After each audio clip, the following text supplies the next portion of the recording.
என்னை சுற்றி உருவாக்கப்பட்டிருக்கின்ற ஒரு மிகப்பெரிய அவதூறு கருத்துக்களாலான இமயமலை. அதை தாண்டி உள்ள என்ன பார்க்கறது சாத்தியமே இல்லை. திரை வீட்டு மறைவிலே 5ஓ 8ஓ 6ஓ எழுத்து வார்த்தைகளை வாங்கிக் கொண்டு வருவது தீட்சை அல்ல. எத்தனை பேருக்கு தெரியும் 5 நாளைக்கு ஒரு முறை உங்களுடைய கட்லைனர் ஃபுல்லா மாறிடுது. ஆன்மீக வாழ்க்கையிலே ஈடுபடுகின்ற, ஆன்மீகத்தை தேடுகின்ற அத்துணை பேருக்கும் இருக்கின்ற ஒரு மிகப்பெரிய பிரச்சனைக்கு தீர்வு கொடுக்குறேன். கேட்டுக்கோங்க. 18 இருந்து 40 இளைஞராக இருந்தால் தயவு செய்து சொல்வதை கேளுங்கள். என் வாழ்க்கையோட பலமே என்லைட்டன் டிசிப்ளின்.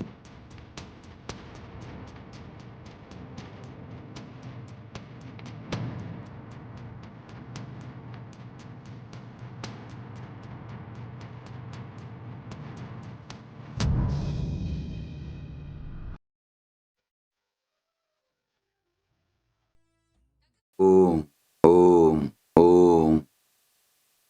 அடும்பரிவேல் அணிசேவல் என பாடும் பணியே பணியாயருள்வாய்.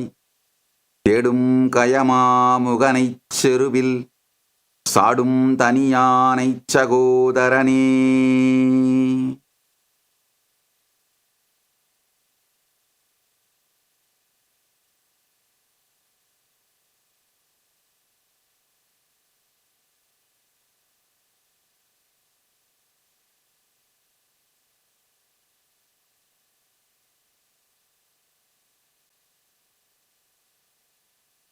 உங்கள் அனைவரையும் வணங்கி வரவேற்கின்றேன்.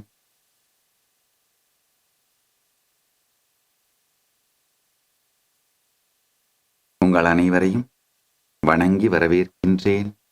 பரம்பொருளின் பரம வெளிப்பாடான் பரமசிவ பரம்பொருளாயும் சுப்பிரமணிய பரம்பொருளாயும் எழுந்தருளி உங்கள் அனைவருக்கும் பரமாத்வைதத்தை அருளி ஆசீர்வதிக்கின்றேன். அனைவருக்கும் பரமாத்வைதம் அமைவதாக. பரமாத்வைத பிராப்திரஸ்து. உலகம் முழுவதிலும் இணையத்தின் மூலமாகவும் இதயத்தின் மூலமாகவும் இணைந்திருக்கும் அனைத்து அன்பர்கள், சீடர்கள், பக்தர்கள் அனைவரையும் பரமாத்வைதத்தில் நிலை பெற்றிருப்பீர்களாக என்று ஆசீர்வதித்து வரவேற்கின்றேன். அமரும் பதிகேள் அகம் ஆம் எனும் இப்பிமரம் கெட மெய்ப்பொருள் பேசியவா குமரன் கிரிராசகுமாரி மகன் சமரம் பெரு தானவநாசகனே. மட்டூர்குழல் மங்கையர் மையல் வலைப்பட்டு ஊசல்படும் பரிசு என்று ஒழிவேன். தட்டு ஊடு அறவேல் சைலத்து எரியும் நிட்டூர நிராகுல நிர்பயனே. கார்மாமிசை காலன் வரில் கலபத் தேர்மாமிசை வந்து எதிர்ப்படு வாய்தார் மார்ப வலாரி தலாரி எனும் சூர்மாமடிய தொடுவேல் அவனே. கூகா என என் கிளைகூடி அழப்போகா வகைமை பொருள் பேசியவா நாகாசலவேலவனாலு கவி தியாகா சுரலோக சிகாமணியே. ஒவ்வொரு பாடல் அனுபூதி, கந்தர் அனுபூதி பாடலையும் பார்க்கும் பொழுது ஒவ்வொரு வார்த்தைக்கும் ஒவ்வொரு நாள் சத்சங்கம் நிகழ்த்த வேண்டும். ரொம்ப அழகாங்கயா அருணகிரிநாத பெருமான் தன்னுடைய அனுபூதியை, கந்தர் அனுபூதியை, தன்னுடைய குகசாயுஜ்ய நிலையை, சாயுஜ்ய நிலையில் இருந்தவாறே உலகத்திற்கு சொல்லியதுதான் இந்த கந்தர் அனுபூதி. சகஜ நிட்டைக்கு, சகஜ சமாதிக்கு வந்து கூட அல்ல, சாயுஜ்யத்திலேயே நிலைத்திருந்து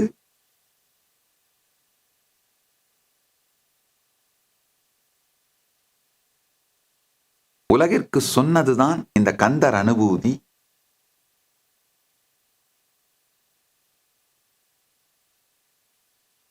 ஒவ்வொரு வார்த்தையும், ஒவ்வொரு பாடலும்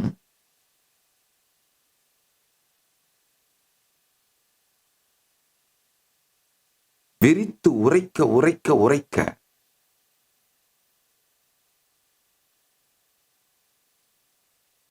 உண்மையில் அவர் உள்ளத்திற்குள் என்ன உள்ளதோ அதை உரைத்தால்தான்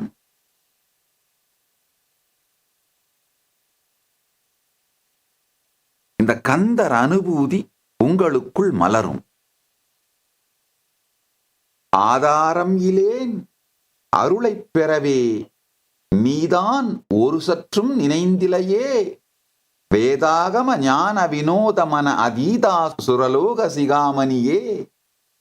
ஆதாரம் இலேன் அருளைப் பெறவே நீதான் ஒரு சற்றும் நினைந்திலையே வேதாகம ஞான வினோத மன அதீதா சுரலோக சிகாமணியே.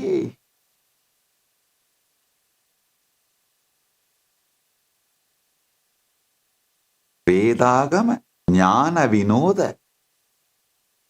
மன அதீத அதீதா சுரலோக சிகாமணியே. வேதாகமத்தின் ஞான வினோதன் என்று முருகப்பெருமானை விழிக்கின்றார் அருணகிரிநாத பெருமான்.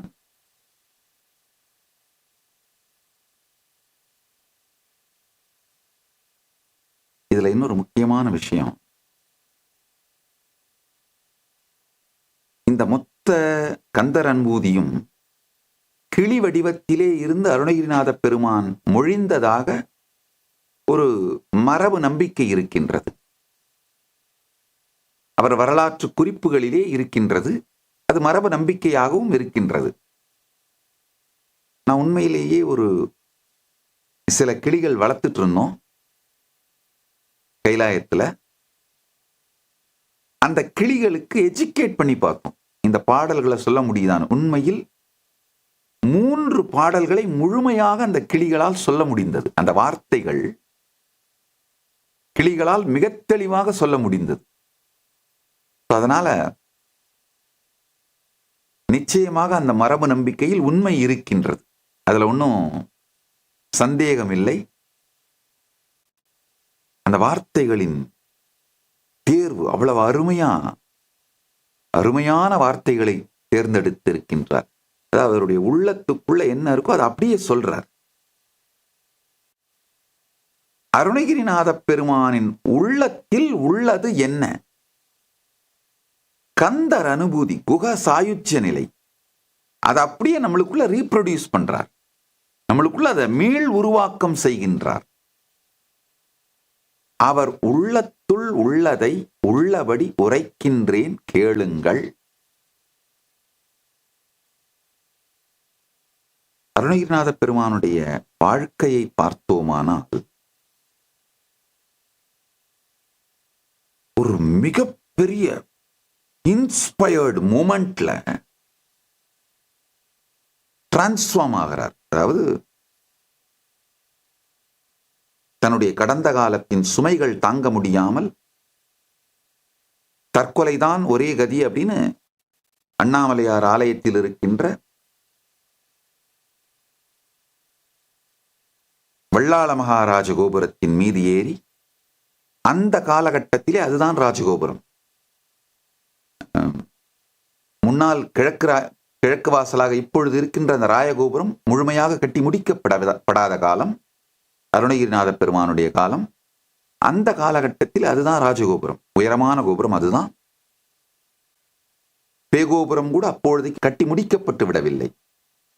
அந்த காலகட்டத்திலே கட்டி முடிக்கப்பட்டு இருந்து உயரமான ராஜகோபுரம் இந்த வள்ளாள மகாராஜ கோபுரம் தான். ஸோ அதிலே ஏறி உயிர் துறப்பதற்காக உடலை விட்டு விடுகின்ற, மேலிருந்து கீழே குதிச்சிடுறார். அவர் தன் உடலையும் வாழ்க்கையையும் துறந்து விடுகின்றார். பிறகு முருகப்பெருமான் தாங்கி பிடித்து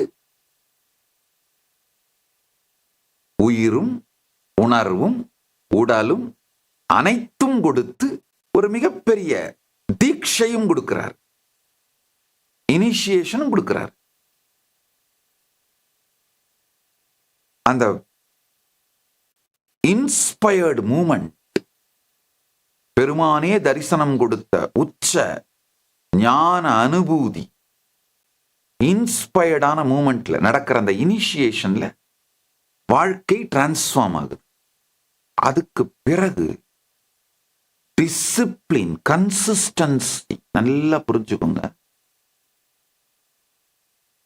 இந்த இன்ஸ்பயர்டான மூமெண்ட் நம்ம எல்லார் வாழ்க்கையிலையுமே வரும். குருவாய் வருவாய் அருள்வாய் குகனேன்னு நம்ம எல்லார் வாழ்க்கையிலையும் முருகப்பெருமான் ஏதாவது ஒரு நேரத்தில் குருவாயும் வந்து இன்ஸ்பயர்டு மூமெண்ட்டை கொடுத்து இனிஷியேஷன் கொடுக்கத்தான் செய்யறாரு. அது மாதிரி ஒரு இன்ஸ்பயர்ட் மூமெண்ட் நடக்காதவங்க இப்ப நிச்சயமா உட்கார்ந்து இந்த சத் சங்கத்தை கேட்டுட்டு இருக்க மாட்டீங்க. நல்லா புரிஞ்சுக்கோங்க. இந்த சத் சங்கத்தை கேட்கறீங்களா, ஸ்க்ரோல் பண்ணாம கேட்கறீங்கன்னாலே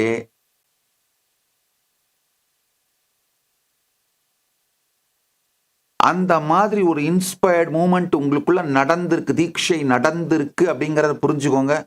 இது சத்தியம்.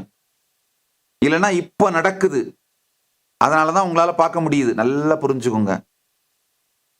என்னை சுற்றி உருவாக்கப்பட்டிருக்கின்ற ஒரு மிகப்பெரிய அவதூறு கருத்துக்களாலான இமயமலை, அதை தாண்டி உள்ள என்ன பார்க்கறது சாத்தியமே இல்லை. எப்படி கைலாய மலை இமயமலைய ஒரு பெரிய வளையம் மாதிரி வச்சுட்டு உள்ள ஒளிஞ்சிருக்கோ, அந்த மாதிரி இந்த அவதூறு கருத்துக்கள், அவதூறு பிம்பம்ங்கிற ஒரு பெரிய இமயமலையை உருவாக்கி வச்சுட்டு தான் உள்ள நான் பாட்டுக்கு அமைதியா உட்கார்ந்துருக்கேன். அதை தாண்டி என்ன பார்க்கணும்னாலே, நான் சொல்ற வார்த்தைகளை கேட்கணும்னு தோணுனாலே தீட்சை நடந்திருந்தால் மட்டும்தான் முடியும். இல்லைன்னா ஏற்கனவே நீங்கள் வைத்திருக்கும் கருத்துக்கள், ஊடகங்கள், சமூகங்கள், சமூகத்தில் நிலவி இருக்கிற கருத்து, அது போக பார்த்த உடனே எரிச்சல் படுத்துற மாதிரி, அந்த மாதிரி ஏற்கனவே எரிஞ்சிட்டு இருக்கிற, வெறுப்புல இருக்கிற அந்த மக்கள் பார்த்த உடனே எரிச்சல் அடைகிற மாதிரி தான் பாருங்க. பீதாம்பரம் மயிர்த்தோகையோடு, வேலோடு, சகல விதமான ஆபரணங்களோடு கம்பீரமா சிம்மாசனத்துல உட்கார்ந்து இருக்கிறத பார்த்த உடனேயே தீட்சை நடந்திருக்கின்ற மக்கள் மட்டும்தான் ஸ்க்ரோல் பண்ணாம உட்கார்ந்து கேட்பீங்க. வைப் அட்ராக்ட்ஸ் த ட்ரைப்ன்றாங்க பாருங்க. என்னுடைய ஃப்ரீக்வன்சியோட ஒரு வினாடியாவது கிளிக் ஆனாதான், அந்த தீட்சை நடந்தாதான் உட்கார்ந்து கேட்பீங்க. அதனால நல்லா புரிஞ்சுக்கோங்க. அருணகிரிநாதருக்கு என்ன, முருகனே வந்தாரு, தீட்சை கொடுத்தாரு, ஜபமாலை கொடுத்தாரு, சும்மா ஆயிரு சொல்லறவன உபதேசம் கொடுத்தாரு, எல்லாம் கொடுத்தாரு. அதனால அவர் அனுபூதி அடைஞ்சாரு. உங்களுக்கு என்ன சாமி, அருணகிரி யோகீஸ்வரரே நேரா வந்து தரிசனம் கொடுத்தாரு, சாமி ஒன்னடான்னு தீட்சை கொடுத்தாரு, எல்லாம் கொடுத்தாரு, நீங்க பரமாத்வைதம் அடைஞ்சீங்க, எங்களுக்கெல்லாம் எப்படி சாமி வரும்? ஆழ்ந்து புரிந்து கொள்ளுங்கள். உங்கள் எல்லோருக்குள்ளுமே தீட்சை நிகழ்ந்திருக்கின்றது, அதுல சந்தேகமே இல்லை. அதனாலதான் ஸ்க்ரோல் பண்ணாம அடுத்த வீடியோக்கு போகாம, ஏன்னா சுத்தி ஏகப்பட்ட டிஸ்ட்ராக்ஷன் இருக்கும். இந்த கந்தர் அனுபூதியில முருகப்பெருமான நோக்கி அருணகிரிநாத பெருமான், உண்மையில சொல்லணும்னா முருகப்பெருமானும் அருணகிரிநாத பெருமானும் ஒன்றாகிவிட்ட குக சாயுச்ச நிலையிலிருந்தா இவர் பாடுறாரு. அதனால முருகப்பெருமான் தன்னையே பாடிக்கொண்டதுன்னு இது சொன்னாலும் தகும், எந்த தவறும் இல்லை. கவித்துவமான ஆனால் உண்மை, அது பொய்ன்னு சொல்ல முடியாது. அருணகிரிநாத பெருமான் முருகனை நோக்கி பாடியதுன்னு சொன்னா சாதாரண மனிதர்களுக்கும் புரியக்கூடிய லாஜிக்கலான உண்மை, ஃபேக்சுவலான உண்மை. முருகப்பெருமானே அருணகிரிநாத பெருமானோடு ஒன்றி, அருணகிரிநாத பெருமான் முருகப்பெருமானோடு நிறைந்து ஒன்றி குக சாயுச்ச நிலையில் இருந்து இது பாடப்பட்டதனால் முருகப்பெருமானே தன்னை பற்றி பாடிக்கொண்டது அப்படின்னு சொன்னாலும் அது உண்மைதான், கவித்துவமான உண்மை, அவ்வளவுதான். அது பொய் கிடையாது. இந்த அருணகிரிநாத பெருமானுக்கு நடந்த தீட்சை உங்கள் எல்லோருக்குள்ளும் நிச்சயமாக வாழ்வில் நிகழ்ந்திருக்கின்றது. அதனாலதான் இந்த கந்தர் அனுபூதியில் அருணகிரிநாத பெருமான் எதையெல்லாம் டிஸ்ட்ராக்ஷன் சொல்றாரோ அது எல்லாமே இப்ப உங்க ஸ்கிரீன்லயே அவைலபிளா இருக்கும். இந்த சத் சங்கத்துக்கு பக்கத்துல ஓடிட்டு இருக்க வீடியோ தம்ப்நெயில்ஸ் பாத்தீங்கன்னாலே அதெல்லாம் ஏகப்பட்ட அத்தனையும் அங்க இருக்கும். அதையெல்லாம் கிளிக் பண்ணாம, இல்ல இந்த வீடியோவை ஸ்க்ரோல் பண்ணாம உட்கார்ந்து பார்க்கறீங்கன்னாலே தீட்சை நிகழ்ந்து விட்டது. இப்போ உங்களுக்கு தேவையே அடுத்தது டிசிப்ளின். நல்லா புரிஞ்சுக்கோங்க.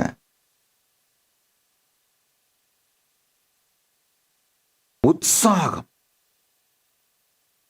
தீட்சை, இனிஷியேஷன், இந்த பவர்ஃபுல்லான மூட்ல வாழ்க்கையை பத்தி டெசிஷன் எடுக்கிறது. முதல்ல இது தேவை. ரெண்டாவது, டிசிப்ளினோட அந்த எடுத்த முடிவின் ஸ்திரத்தன்மையிலேயே இருந்தீங்கன்னா தான் அடுத்தடுத்த நிலைக்கான தீட்சைகள் நடக்கும். ஆழ்ந்து புரிந்து கொள்ளுங்கள். முருகப்பெருமானும் அருணகிரிநாத பெருமானை எடுத்த உடனே பாட வச்சிடல. முதல்ல சும்மா ஆயிரு சொல்லறன் தீட்சை தான் கொடுக்கிறாரு. டிசிப்ளினோட அருணகிரிநாத பெருமான் தவத்துல இருக்காரு. அதுக்கப்புறம் தான் பாட வைக்கிறாரு.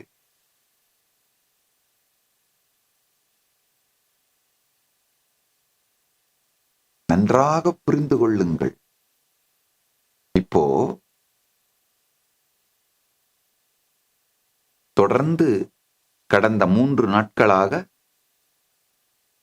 பல்வேறு சத்தியங்களை சொல்லிக்கொண்டே வருகின்றேன். இதை எல்லாத்தையும் கேட்கும்போது ஒரு மிகப்பெரிய இன்ஸ்பிரேஷன் வரும். ஆஹா, வாழ்க்கையே மாற்றுவீங்க, அதுல ஒன்றும் சந்தேகம் இல்லை. ஆனால்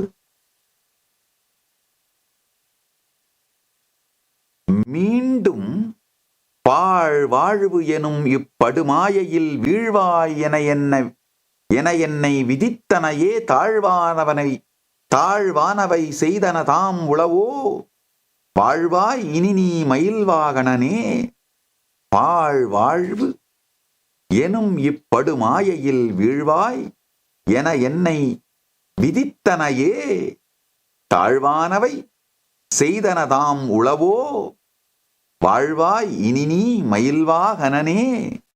இது அருணகிரிநாத பெருமான் தன்னையே பார்த்து சொல்லிக் கொள்வது. அதாவது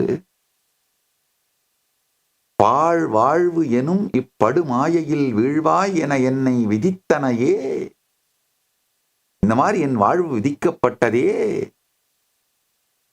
தாழ்வானவை செய்தனதாம் உளவோ. அது செஞ்சோம், ஆனா இதுக்கு மேல அது உளவோ கிடையாது. இறந்து போச்சு. Past is dead. கடந்த காலம் இறந்த காலம். வாழ்வாய் நீ மயில் வாகனனே, வாழ்வாய் இனி நீ மயில் வாகனனே. இதுக்கு மேல மயில் வாகனனே நீ வாழ்வாயாக. Past is dead. இனி நீ வாழ்வாயாக. இந்த மொத்த கந்தர் அனுபூதியையும் பார்த்தோமானால் அருணகிரிநாத பெருமானுடைய வாழ்க்கையை அப்படியே திறந்து வைக்கிறார்.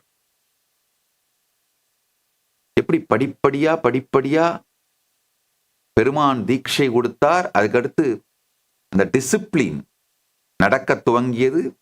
பிறகு அதிலிருந்து அடுத்தடுத்த நிலைகள் மலர்ந்தன. கடைசியில் அனுபூதியாக மலர்ந்தது அப்படிங்கிறத மிக தெளிவாக காட்டுகின்றார்.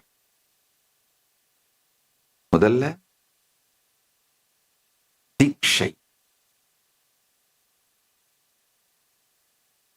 ஒரு ஞான கருத்தை உள்வாங்கியவுடன் உயிர் முழுவதும் அதை ஏற்றுக்கொண்டு அந்த கருத்தை வாழத் துவங்குவது அப்படிங்கிற உற்சாகத்தோடு கிளம்பும் பொழுதுதான் வாழ்க்கையிலே மிகப்பெரிய மாற்றங்கள் துவங்கும். அது மாதிரி கிளப்புற சக்தி தான் தீட்சை.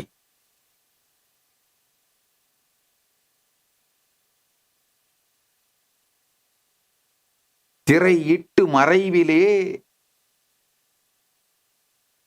5 8 6 எழுத்து வார்த்தைகளை வாங்கிக் கொண்டு வருவது தீட்சை அல்ல. அஞ்சாதும் என்றும் ஆறாதும் இவ்வுலகிற்கு நாம் எட்டாதும் வாழுகின்ற நிலைக்கான உற்சாகத்தை பெற்று வருவதே தீட்சை.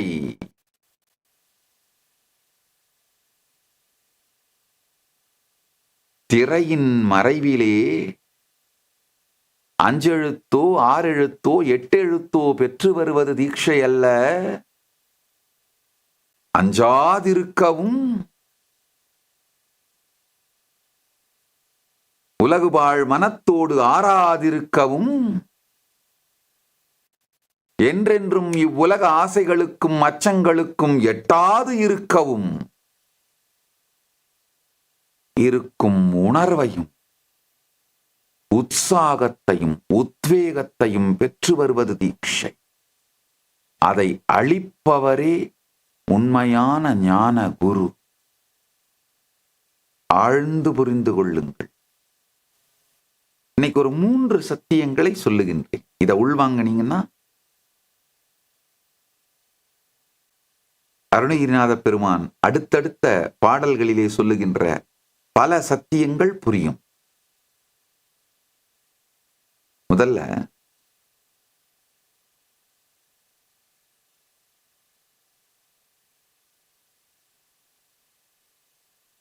உங்களுக்குள் நீங்கள் நினைப்பது போல நிரந்தரமான ஒன்று அப்படின்னு எதுவுமே இல்லை. உங்கள் உடல் மாறிக்கொண்டே இருக்கின்றது. உங்கள் மனம் மாறிக்கொண்டே இருக்கின்றது. உங்க சுவாசம் மாறிக்கொண்டே இருக்கின்றது. நல்லா புரிஞ்சுக்கோங்க. அமேசான் காடுகள்ல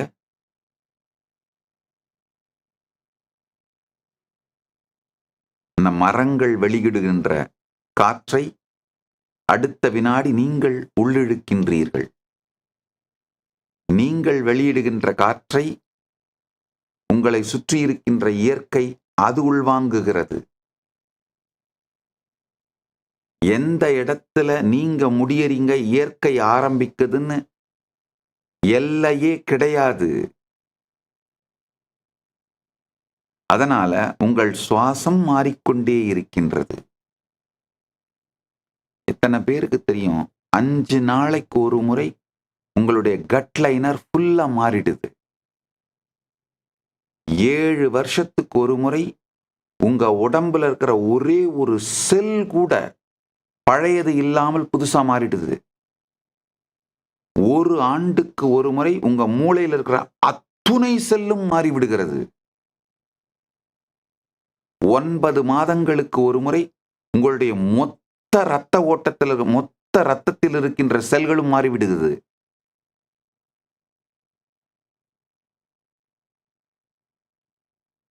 உங்களுக்குள் நிரந்தரமான ஒன்று அப்படின்னு இல்லவே இல்லை. எதுவுமே நிரந்தரமானது உங்களுக்குள்ள இல்ல. உங்க கையை பாருங்க. 10 ஆண்டுக்கு முன்னாடி இருந்த கையா இது? 5 ஆண்டுக்கு முன்னாடி இருந்த கையா இது? கிடையாது. உங்கள் மீது சாட்டப்பட்ட மிகப்பெரிய மாயை, உங்களுக்கு செய்யப்பட்ட மிகப்பெரிய மூளை சலவை, உங்களுக்கு இழைக்கப்பட்ட மிகப்பெரிய ஆன்மீக ரீதியான கொடுமை, உங்களுக்கு வைக்கப்பட்ட பெயர். நல்லா புரிஞ்சுக்கோங்க. அந்த பேர் அப்படிங்கிற கண்டினியூட்டினால, அந்த பேர் அப்படி இருக்கிறதுனால ஒரு மாயையான போலியான ஒரு பிம்பத்தை உருவாக்கிக்கிட்டு நீங்களுமே நிரந்தரமானவர்னு ஆழ் மனசுல மிகப்பெரிய ஒரு மாயையான பொய்யான ஒன்றை உண்மை என்று நம்பிக்கொண்டிருக்கிறீர்கள். நம்புகின்ற விதத்திலே மூளைச்சலவை செய்யப்பட்டிருக்கின்றீர்கள். பிறந்ததிலிருந்து இப்ப வரைக்கும் அந்த பேர் உன்னை வச்சு, அந்த பேர் மூலமா நீங்க தான் மாறாம இருக்கிறது, இது நீங்க தான் உங்களை நம்ப வைத்ததுதான் உங்களுக்கு செய்யப்பட்ட மிகப்பெரிய துரோகம், கொடுமை.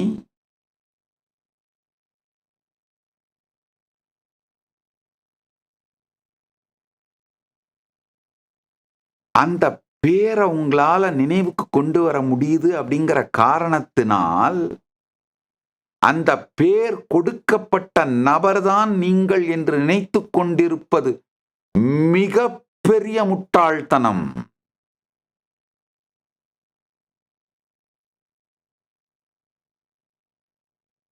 நல்லா புரிஞ்சுக்கோங்க. சமூகத்தோடு உறவு கொள்வதற்கு அந்த பேர் தேவைதான், நான் இல்லைன்னு சொல்லல. ஆனால் அது சத்தியம் அல்ல. அந்த பேரை சத்தியம் அப்படின்னு நீங்க நினைக்கும் பொழுது அது சார்ந்து நீங்க எடுக்கிற கொடுமையான மூடத்தனமான முடிவுகள், அதனால வர்ற துக்கங்கள், அதுக்கு யார் பொறுப்பு? சொல்லுங்க, அதுக்கு யார் பொறுப்பு? பெயர்தான் உங்களுடைய நிரந்தரம் இல்லாத, மாறிக்கொண்டே இருக்கின்ற, இருப்பே இல்லாத உங்கள் தன்மையை இருப்பது போன்ற ஒரு போலித்தனமான உணர்வை உருவாக்கி அது சார்ந்து பல தவறான முடிவுகளை உங்களை எடுக்க வைத்து பெருமாயையில் உங்களை வைத்திருக்கின்றது. அமரும் பதி கேள், அகம் ஆம் எனும் பிமரம் கெட மெய்ப்பொருள் பேசியவா அகம் ஆம் எனும் இப்பிமரம் நான் இது அப்படிங்கிற பிமரம் அப்படின்னா பிரம்மை. நான் இது அப்படிங்கிற பிரம்மையை உங்களுக்கு அளிக்கின்ற, பிரமையை உங்களுக்கு அளிக்கின்ற, பிமரம் அளிக்கின்ற ஒரு மிகப்பெரிய தீங்கு உங்களுக்கு வைக்கப்பட்டிருக்கும். நீங்கள் நான் இது அகம் ஆம் என்று பிடித்து கொண்டிருக்கின்ற பேர்.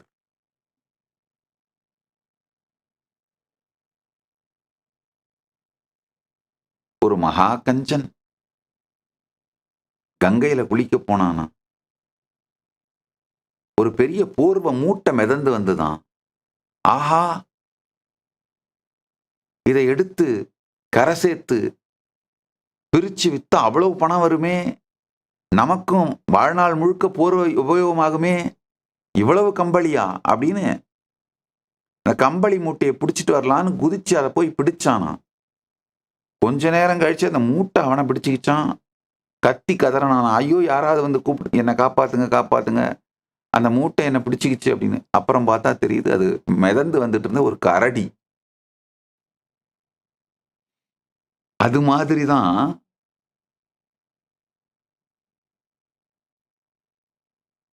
பேரை நீங்கள் அகம் ஆம் என பிடிக்க அது உங்களை பிடித்து கொண்டது. பேரை நீங்கள் அகம் ஆம் என பிடிக்க அது உங்களை பிடித்து கொண்டது. பேர் மேல அட்டாச்மெண்ட் இல்லாம, அது நான் இல்லாம இருக்கிற உணர்வோட சுதந்திரம் அனுபவிச்சா தாங்க தெரியும்.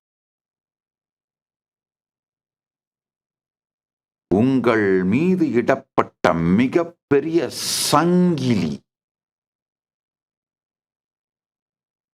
அடிமை சங்கிலி உங்களுக்கு அளிக்கப்பட்ட பேர்.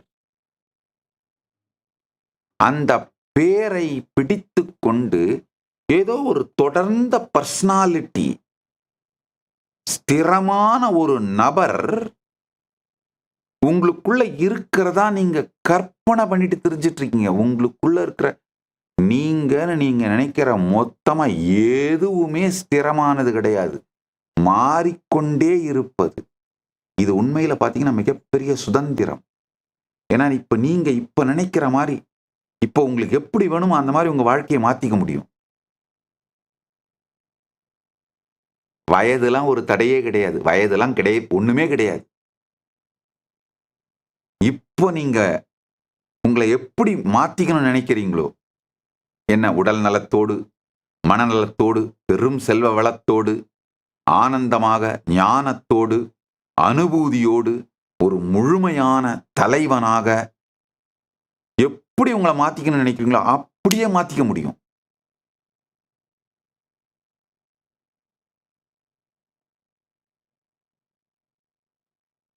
இது எப்படி சாத்தியம்னா, உங்களுக்குள்ள ஸ்திரமா எதுவுமே இல்லை. அதனால இப்ப நீங்க நினைக்கிற மாதிரி உங்களால ஒண்ணத்தை உருவாக்கிக்க முடியும்.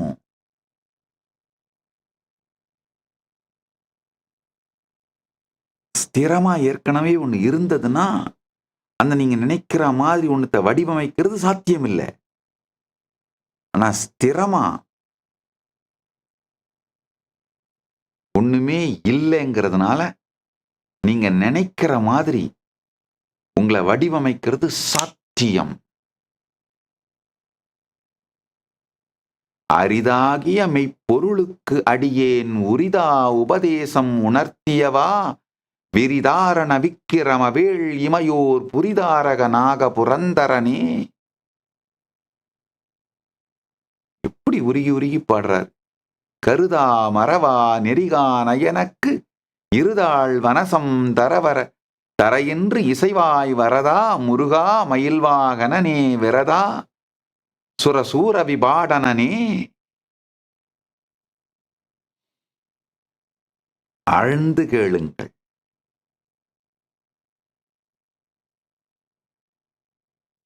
உண்மையில் உங்களுக்குள் நிரந்தரமானது ஒன்று இல்லை. அதனால் ஏதோ ஒன்று நீங்கள் என்று நினைத்துக் கொண்டிருக்கிற ஒன்று இறந்து விடும் என்கின்ற பயமும் உங்களுக்கு தேவையில்லை.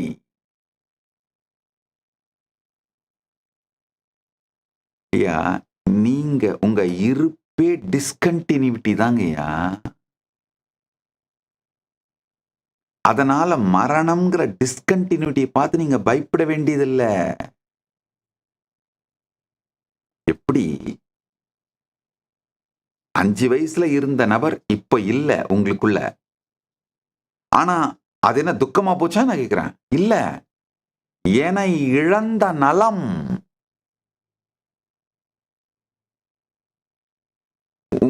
அஞ்சு வயசுல நீங்க எதுன்னு உங்களை நினைச்சீங்களோ அதை இழந்ததனால் நலம்தான் அடைந்தீர்கள். அதே மாதிரி இப்ப இருக்கிற ஒண்ணத்தை இழக்கும் போது அதுக்கு அடுத்து வர்றது நலமாகத்தான் இருக்கும். இது நான் ஏதோ ஒரு உங்க மனசை தேத்துறதுக்காக உற்சாகம் பண்றதுக்காக மோட்டிவேஷன் ஸ்பீச் எல்லாம் கொடுக்கலைங்கயா. சத்தியத்தை அப்படியே சொல்றேன். மோட்டிவேஷன் ஸ்பீச் மாதிரி ஒரு தருதரம் பிடிச்சது எதுவும் கிடையாது. அதனால தயவு செஞ்சு நான் மோட்டிவேஷன் ஸ்பீச் கொடுக்குறேன்னு மட்டும் நினைக்காதீங்க. எனக்கு மோட்டிவேஷன் ஸ்பீச்சுக்கு எனக்கு சம்பந்தமே கிடையாது. ஆழ்ந்து கேளுங்கள். கார்மாமிசை காலன் வரில் கலபத் தேர்மாமிசை வந்து எதிரப்படு வாய்தார் மார்ப பலாரி தலாரி எனும் சூர்மாமடியத் தொடுவேல் அவனே.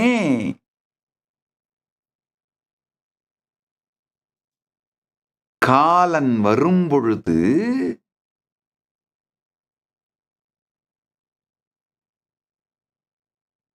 கார்மாமிசை காலன் வரில் கலபத் தேர்மாமிசை வந்து படுவாய்தார் மார்ப பலாரிதலாரி எனும் சூர்மாமடியத் தொடுவேல் அவனே.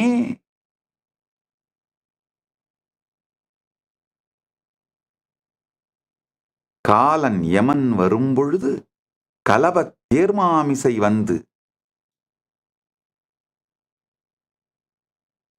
முருகப்பெருமான்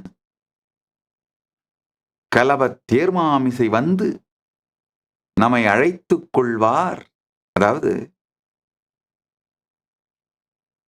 கந்தர் அனுபூதி பாஷையில் மொழியிலிருந்து மரணத்தை கண்டு அஞ்சாதீர்கள் என்கின்ற சத்தியத்தை ரொம்ப அழகா அனுபூதியா சொல்றாரு அருணகிரிநாத பெருமான். ஏன்னா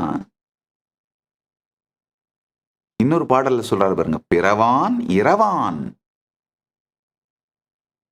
உண்மையில் அங்கயா நமக்குள்ள எதெல்லாம் இறக்கணுமோ அது இறந்துகிட்டே தான் இருக்கு.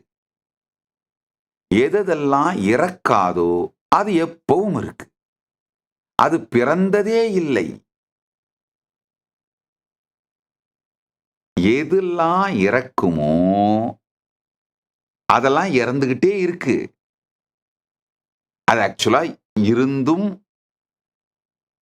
இறந்தும் ஒன்றுமில்ல. அது பாட்டுக்கு மாறிட்டு இருக்கும், அது பாட்டுக்கு இறந்துட்டு இருக்கும். அதெல்லாம் உண்மையில இறந்துருச்சுன்னே நீங்க வச்சுக்கலாம்.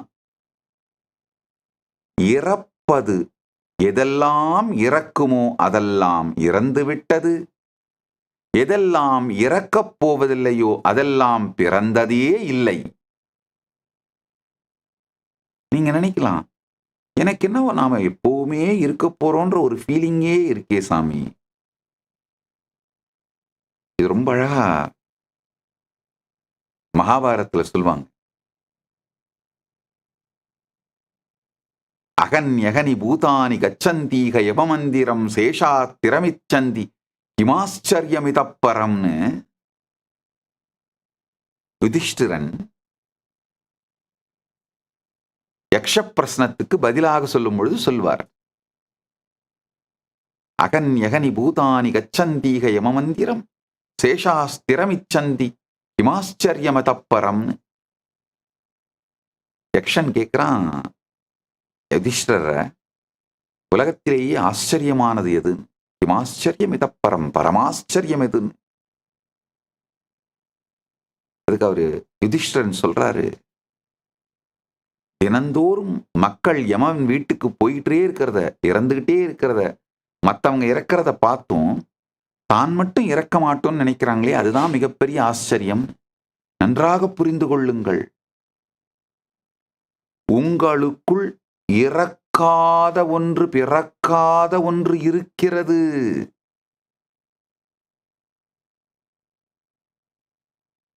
அதனாலதான் எத்துணை பேர் இறந்தாலும் இறப்பதை பார்த்தாலும் நீங்கள் இறக்கப் போவதில்லைங்கிற ஒரு உள்ளுணர்வு நிரந்தரமா இருக்கு. எதெல்லாம்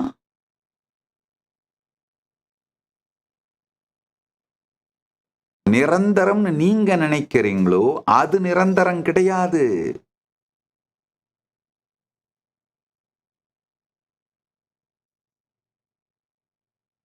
எதெல்லாம் நிரந்தரமா இருக்கணும்னு பிடிச்சுக்கிட்டு நீங்க படாத பாடுபட்டு என்னென்னவோ பாடுபடுறீங்களோ அதெல்லாம் நிரந்தரமா இருக்காது.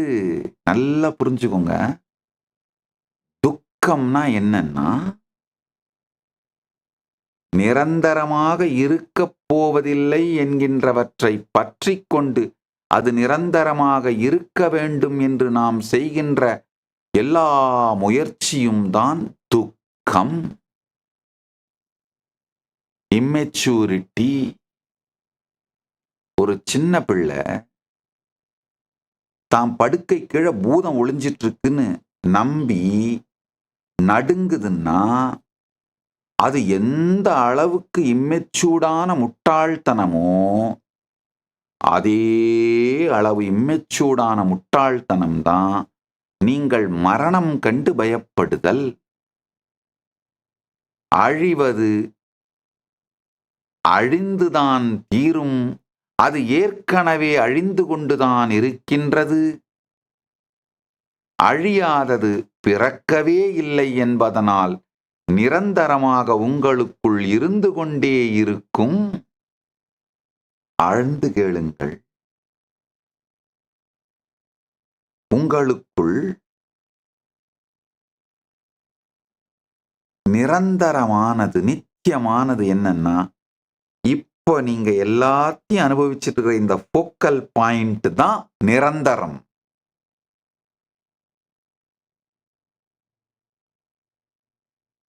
சித் சுதந்திரமாக வெளிப்படுகின்ற இந்த ஃபோக்கல் பாயிண்ட் தான் நிரந்தரம். சித் ஜட கிரந்தி நிரந்தரம் இல்லாதது.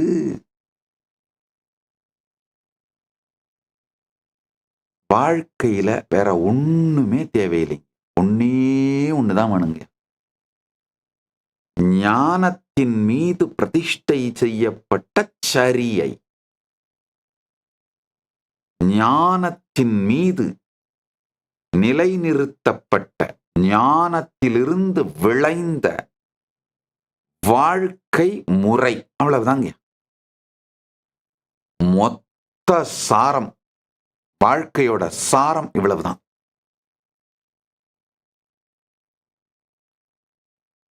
ஞானத்தின் மீது பிரதிஷ்டை செய்யப்பட்ட சரியை.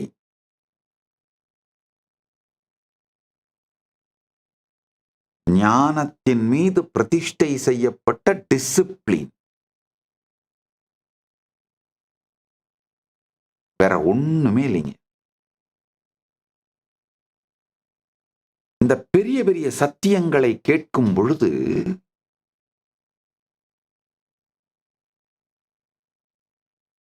நம்ம எல்லாருக்குமே உள்ள வர்றது என்னன்னா, ஐயோ இதெல்லாம் புரியுது, ஆனா இதெல்லாம் இதை நினைவிலேயே வச்சிருந்து இதை சார்ந்தே வாழ முடியலையே, ஏன்? ஒருத்தர் இப்போ ஒரு கேள்வி வந்திருக்கு, ரைட்னா ஒரு கேள்வி கேட்டிருக்காரு. மனிதனின் ஆயுட்காலம் 120 ஆண்டுகள் என்று கூறுவார்கள். நம் தாத்தாக்களின் காலத்தில் அவர்கள் 100 வயது வரை வாழ்ந்திருக்கிறார்கள். அந்த காலம் மாறி 100 என்பது 90 ஆகி 90 80 ஆகி தற்போது 70 வந்து நிற்கிறது. இன்றைய தலைமுறை 50 வயதை கடந்தாலே அது ஒரு பெரிய விஷயமாக கருதப்படுகிறது. இப்போதெல்லாம் யாராவது 100 காலம் வாழ்க என்று வாழ்த்தினால் ஐயையோ வேண்டாம் சாமி என்று சொல்லும் நிலைக்கு நாம் வந்துவிட்டோம். நம்மை சுற்றி இருப்பது எல்லாமே போலி என்று தெரிந்தும் ஒன்றும் பண்ண முடியவில்லையே, இதுக்கு என்னதான் தீர்வு சுவாமிஜி? ஆஹா,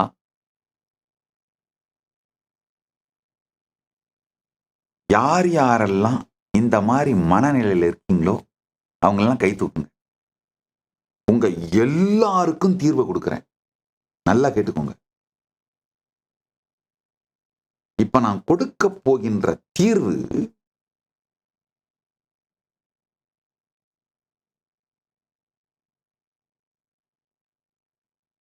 சகல மனிதர்களுக்கும் கந்தர் அனுபூதியை சொந்த அனுபூதியாக மாற்றுகின்ற தீர்வு. நல்லா புரிஞ்சுக்கோங்க. இப்ப நான் தொடர்ந்து 3 சத்சங்கங்களா பல்வேறு சத்தியங்களை சொல்லிட்டே வரேன். இதெல்லாம் பரம சத்தியங்கள். நீங்களும் உள்வாங்கிட்டே வரீங்க. தேவை என்னன்னா, இந்த சத்தியங்களை சார்ந்து, இந்த ஞானத்தை சார்ந்து டிசிப்ளினான வாழ்க்கை, கம்ஃபர்ட் ஜோனுக்குள்ள ஒளிஞ்சுக்கிட்டு மனித மனம் எப்பவுமே என்ன பண்ணும்னா, எல்லாம் மிகப்பெரிய நல்லது நடக்கணும், ஆனா இன்ஸ்பைரேஷனால நடக்கணும், லவ்னால நடக்கணும், ஸ்பான்டேனியஸா நடக்கணும். ஐயா நல்லா புரிஞ்சுக்கோங்க. எல்லா மிகப்பெரிய நன்மையும் இன்ஸ்பிரேஷன், ஸ்பான்டேனிட்டி இது மூலமா இனிஷியேட் ஆகும். ஆனா டிசிப்ளின் மூலமா மட்டும்தான் சக்சஸ் ஆகும்.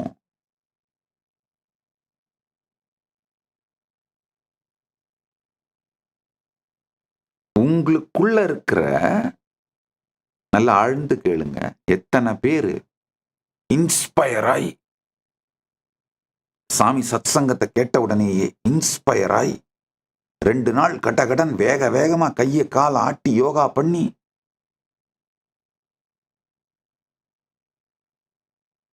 மூணாவது நாள் 4வது நாள் இல்ல எனக்கு இன்ஸ்பிரேஷன்லாம் அந்த இனிஷியேஷன்லாம் போயிருச்சுப்பா, அதெல்லாம் ஒண்ணு நிரந்தரமா நிக்க மாட்டேங்குது. இனிஷியேஷன் போகல, கொடுத்த தீட்சை போயிடல. என்ன போச்சுன்னா, உங்க கம்ஃபர்ட் ஜோனை உடைக்காமலே மிகப்பெரிய சாதனைகளை அச்சீவ் பண்ணிட முடியும்னு நீங்க நினைச்சிட்டு இருந்த அந்த டெல்யூஷன் போச்சு, உங்க மடத்தனம் போச்சு. இப்போ பழையபடி அந்த மாதிரிலாம் ஒன்றும் நடந்துராதுன்னு உடனே உட்காந்துக்கிட்டீங்க, புஷ்ன்னு போயிடுச்சு. தீட்சை போகல, உங்க கம்ஃபர்ட் ஜோனை உடைக்காமலே மிகப்பெரிய விஷயங்களை சாதிச்சிட முடியும்னு நீங்க ஒரு மாயையில இருக்கீங்க பாருங்க, அதுல விழுந்தீங்க.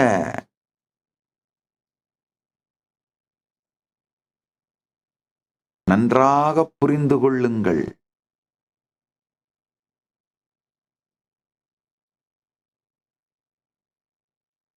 ஆன்மீக வாழ்க்கையிலே ஈடுபடுகின்ற, ஆன்மீகத்தை தேடுகின்ற அத்துணை பேருக்கும் இருக்கின்ற ஒரு மிகப்பெரிய பிரச்சனைக்கு தீர்வு கொடுக்கிறேன், கேட்டுக்கோங்க.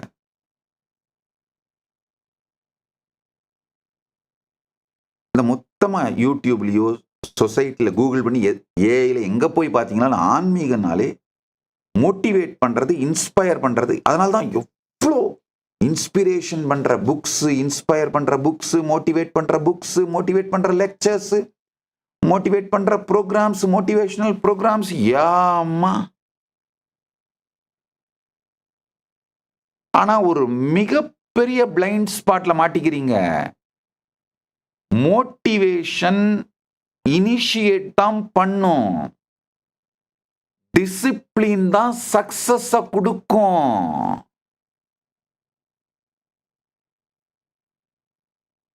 டிசிப்ளின் தான் ஜீவன் முக்தி வரைக்கும் உங்களை கூட்டிட்டு போகும். ஞானத்திலே ஸ்தாபிக்கப்பட்ட சரியை.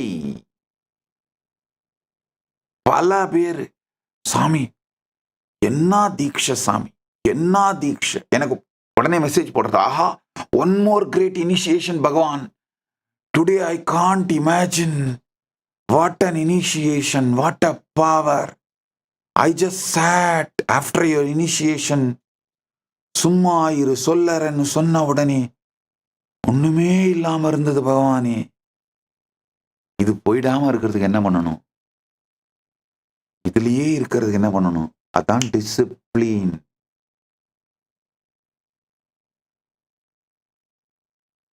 எத்தனை பேர் திரும்ப திரும்ப திரும்ப எனக்கு போடுற மெசேஜ் இதுதான். கைலாசவாசிகளாகட்டும்,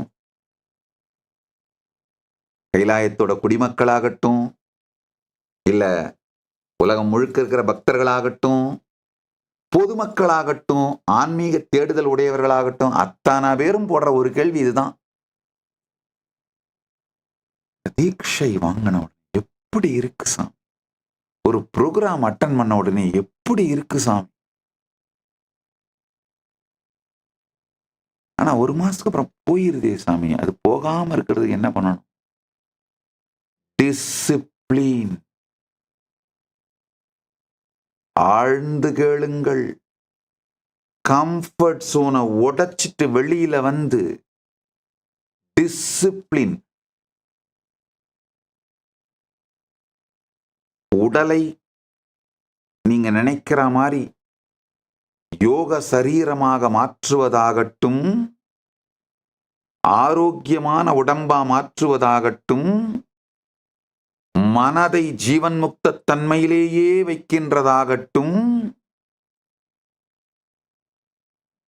உயிரை பரமாத்வைதத்திலேயே வைப்பதாகட்டும், இல்ல பெரும் செல்வத்தை உருவாக்குறதாகட்டும், என்ன மிகப்பெரிய விஷயங்களை சாதிக்கணும்னாலும் ஞானத்தை அடிப்படையாக வைத்த சரியை, inspired, initiated, discipline, repetition,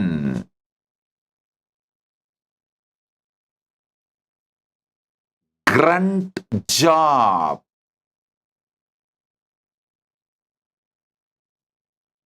இது எல்லாம் தான் அடிப்படை. நல்லா புரிஞ்சுக்கோங்க. டிசிப்ளின் சொன்ன உடனே அது ஏதோ உங்களை அடிமை சங்கிலி போட்டு கட்டி உங்களை கட்டுப்படுத்துற ஒரு கொடூரமான நரகம்னு நினைக்காதீங்க. உங்கள் உடலையும் மனதையும் உயிரையும் டிரான்ஸ்ஃபார்ம் பண்ற, உங்க வில்ல கண்ட்ரோல் பண்றது டிசிப்ளின் இல்ல, உங்க வில்ல டிரான்ஸ்ஃபார்ம் பண்றது டிசிப்ளின். நீங்க எதுவா மாறணுமோ உங்கள் ஜீவன் முக்த தன்மைக்கும் உங்களுக்கும் பாலமா இருக்கிறது டிசிப்ளின். உங்களுடைய ஹையர் செல்ஃபுக்கு உங்களை எடுத்துட்டு போறது டிசிப்ளின். லோயர் செல்ஃப்ல இருந்து உங்களை விடுவிச்சு ஹையர் செல்ஃப் கூட்டு போறது டிசிப்ளின். நல்லா புரிஞ்சுக்கோங்க. ஒவ்வொரு நாள் தவறாம யோகா பண்றதும்,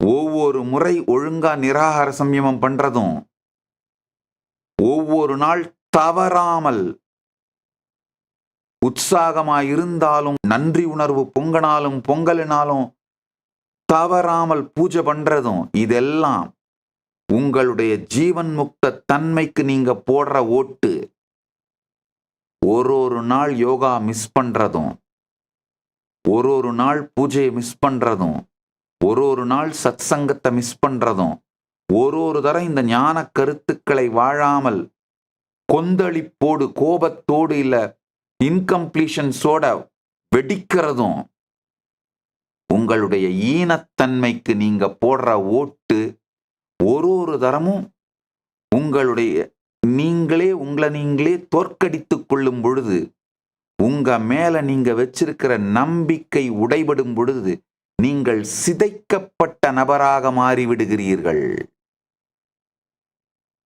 ஒரு தரம், ஒரு நாள் யோகாவை மிஸ் பண்ணும் பொழுதும், உங்க உடம்ப மட்டும் நீங்க சிதைக்கல, உங்க மேல நீங்க வச்சிருக்கிற கான்பிடன்ஸ சிதைக்கிறீங்க. டிசிப்ளின் நல்லா புரிஞ்சுக்கோங்க. ஞானமடைந்த பின்பு கூட, பரமாத்வைதத்தை அடைந்த பின்பு கூட, பரமாத்வைதத்தில் பிரதிஷ்டை செய்யப்பட்ட சரியை, பரமாத்வைதத்தில் பிரதிஷ்டை செய்யப்பட்ட டிசிப்ளின், அதுதான் என்னுடைய மிகப்பெரிய பலம்.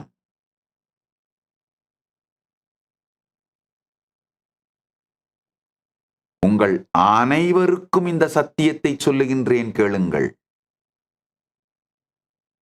உங்க வாழ்க்கையிலையும் மோட்டிவேஷனை தேடுறீங்க, இன்ஸ்பிரேஷனை தேடுறீங்க,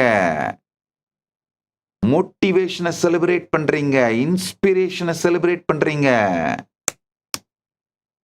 அது பத்தாது, டிசிப்ளினை செலிப்ரேட் பண்ண ஆரம்பிக்கும் பொழுதுதான் வாழ்க்கை வெற்றி.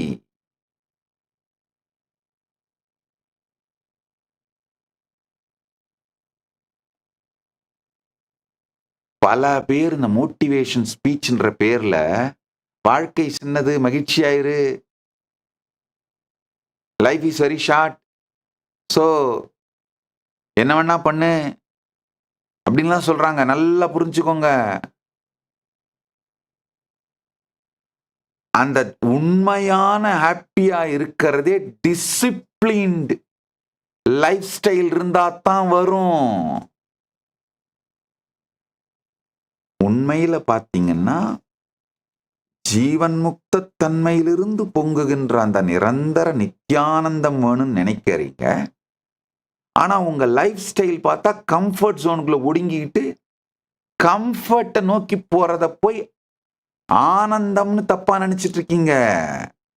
கம்ஃபர்ட் ஆனந்தம் கிடையாது. டிசிப்ளின் தான் ஆனந்தத்தை கொடுக்கும் வாழ்க்கை முறை. டிசிப்ளினை எந்த வாழ்க்கை முறை கொடுக்குமோ அந்த வாழ்க்கை முறையை வெறுக்கிறது. ஆனா அந்த டிசிப்ளினால நமக்கு வர வேண்டிய அந்த பலனை வேணும்னு நினைக்கிறது.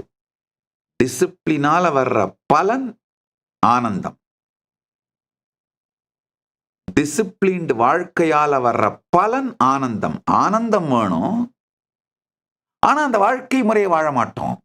அப்படின்னா என்ன அர்த்தம்? முட்டாள்தனம், மிகப்பெரிய முட்டாள்தனம், போலித்தனமான முட்டாள்தனமான மன மாயையின் உச்சம். கேளுங்கள் ஐயா, என்னுடைய அனுபவத்திலிருந்து ஒரு சில விஷயங்களை சொல்றேன், கேளுங்க. 2012 நான் ஒரு பிரஸ் மீட் கொடுத்திருந்தேன். ஒரு குறிப்பிட்ட நாத்திக இயக்கத்தோட தலைவர் என்ன ரொம்ப விமர்சனம் பண்ணியிருந்தார். இந்த மாதிரி எனக்கு பெரும் சொத்து இருக்கு அப்படின்லாம் சொல்லி, இப்ப நான் அவரை திரும்ப இழுக்கவோ இல்லை பதில் சொல்லவோ அதுக்காகலாம் விரும்பல. அதை போய் நான் அதுக்காக இப்ப நான் சொல்லலை. ஆனா அந்த நேரத்துல நான் சொன்ன ஒரு சத்தியம், 15 வருஷத்துக்கு முன்னாடி நான் சொன்ன ஒரு சத்தியத்தை நான் நிரூபித்திருக்கிறேன்னு உங்களுக்கு எல்லாம் சொல்றதுக்காக இந்த இன்டர்வியூவை பத்தி உங்களுக்கு சொல்றேன். அந்த இன்டர்வியூவோட லிங்க் வேணா போடுறேன், டைம் இருந்ததுன்னா போய் பாருங்க. அந்த இன்டர்வியூல சொல்லியிருப்பேன். அந்த குறிப்பிட்ட நாத்திக இயக்கத்தோட தலைவர் இந்த மாதிரி பெரும் சொத்து வச்சிருக்கேன் அப்படின்லாம் என்னை பத்தி சொல்லும்பொழுது அது சொல்லியிருப்பேன். ஃபர்ஸ்ட் ஆஃப் ஆல் அவர் சொல்ற அளவுக்கு சொத்து இல்லை, அது ஒண்ணு. 2வது, எங்க சொத்துங்களுக்கெல்லாம் ரியல் எஸ்டேட் வேல்யூ கிடையாது. அதெல்லாம் கோவில் மடங்கள் விற்கலாம் வாங்கலாம் முடியாது. அதெல்லாம் ஒரு பக்கம். இன்னொரு முக்கியமான சத்தியத்தை நான் சொல்லியிருந்தேன். ஐயா, சொத்து சொத்துன்னு அவர் சொல்றாரே, உண்மையான தலைவனுக்கு எது சொத்துன்னா தன்னுடைய ஞானமும் வாழ்க்கையும் தன் ஆத்ம பலம் தான் சொத்து. தன் வாழ்க்கை தாங்கயா சொத்து.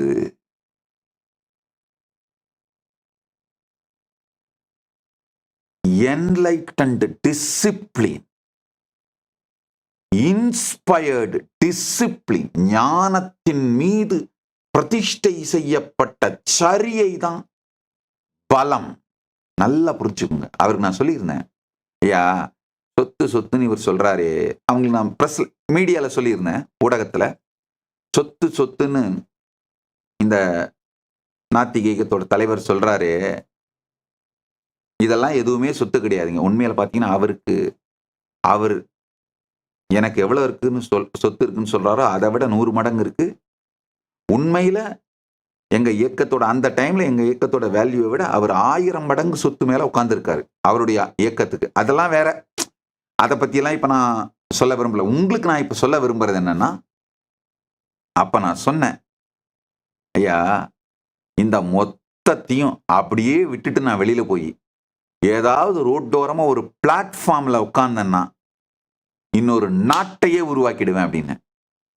போய் பாருங்க, 15 வருஷத்துக்கு முன்னாடி அந்த பிரஸ் மீட்ல நான் சொன்னது இன்னைக்கு நிஜமாயிரு. அப்படியே விட்டுட்டு போய் ஒரு ரோட்டோரமா பிளாட்ஃபார்ம்ல எல்லாம் கூட உட்காரலைங்கயா, ஒரு காட்டுக்குள்ள உட்கார்ந்துருக்கேன்.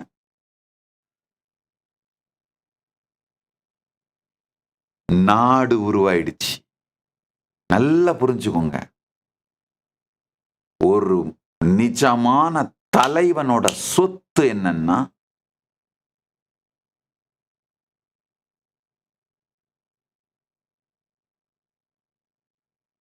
ஞானத்தின் மீது ஸ்தாபிக்கப்பட்ட சரியை. நல்லா புரிஞ்சுக்கோங்க. என்னுடைய பலம் என்ன, என்னுடைய நிஜமான சொத்து என்னன்னு சொல்றேன், கேட்டுக்கோங்க. ஞானத்தின் மீது ஸ்தாபிக்கப்பட்ட சரியை, பரமாத்வைத அனுபூதியின் மீது ஸ்தாபிக்கப்பட்ட டிசிப்ளின்டு லைஃப்.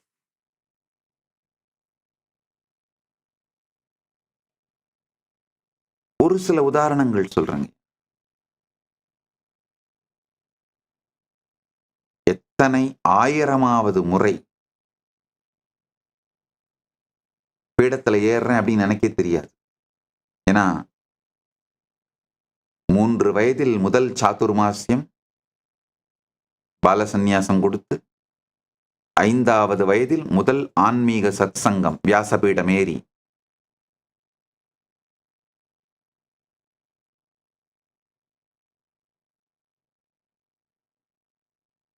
10 வயசுல ஆச்சாரிய அபிஷேகம் பண்ணி வச்சாங்க. அப்பத்திலிருந்து இப்ப வரைக்கும் தவறாமல் ஸ்கந்த சஷ்டிக்கு சத்சங்கங்கள் பண்றது மட்டும் இல்ல, ஏதாவது ஒவ்வொரு நாளும் பெரும்பற்ற புலியூரானை பேசாத நாளெல்லாம் பிறவாத நாளேன்னு ஒரு நாள் விடாம உட்கார்ந்து பேசிட்டு இருக்கிறேன். நல்லா புரிஞ்சுக்கோங்க. அந்த காலத்துல எல்லாம் திருவண்ணாமலை கோயில உட்கார்ந்து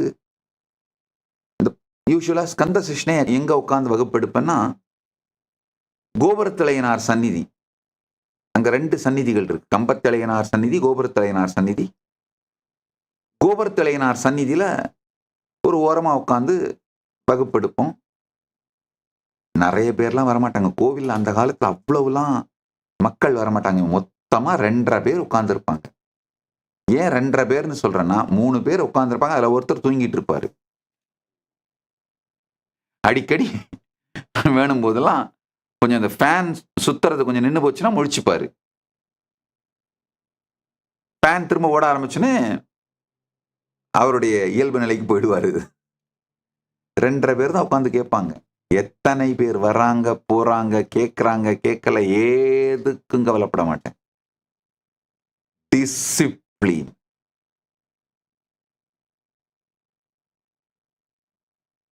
ஒரு நாள் சமாதியில இருக்கிற வரைக்கும் சமாதியில இருக்கிறது. சமாதியிலிருந்து சகஜ சமாதிக்கு வந்துட்டேன்னா, சகஜ சமாதியில் இருக்கின்ற ஒரு நாள் கூட யோகத்தையோ பூஜையையோ சிவ பூஜையோ மிஸ் பண்ணதே இல்லை. நீங்க நினைக்கலாம், ஞானமடைந்த ஞானி ஏன் சாமி பூஜை பண்ணணும்னு. ஆழ்ந்து புரிந்து கொள்ளுங்கள். ஞானமடைந்த ஞானியானாலும் அவதார புருஷனே ஆனாலும்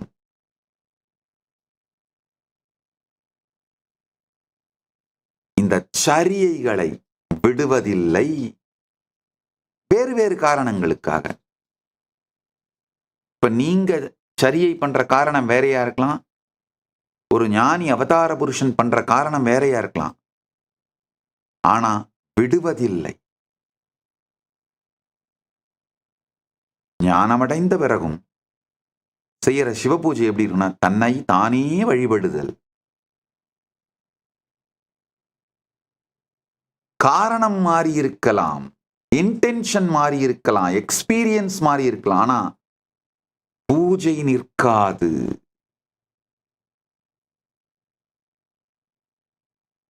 ஒவ்வொரு ஞானிகளுக்கும் அவங்களுக்குரிய ஓன் விதத்துல அவங்களுடைய இந்த சரியை டிசிப்ளின் இருந்தே தீரும். ரமண மகர்ஷி, ராமகிருஷ்ணர், விவேகானந்தர் எல்லார் வாழ்க்கையும் பாருங்க. Yogananda, enlightened discipline. நினைத்து கூட பார்க்க முடியாது தவறாத டிசிப்ளின்ல தான் வாழ்க்கை நிகழும். இந்த ஒரு விஷயத்தை ஆழ்ந்து கேளுங்க. கம்ஃபர்ட் ஜோனை உடைச்சிட்டு வெளியில வாங்க.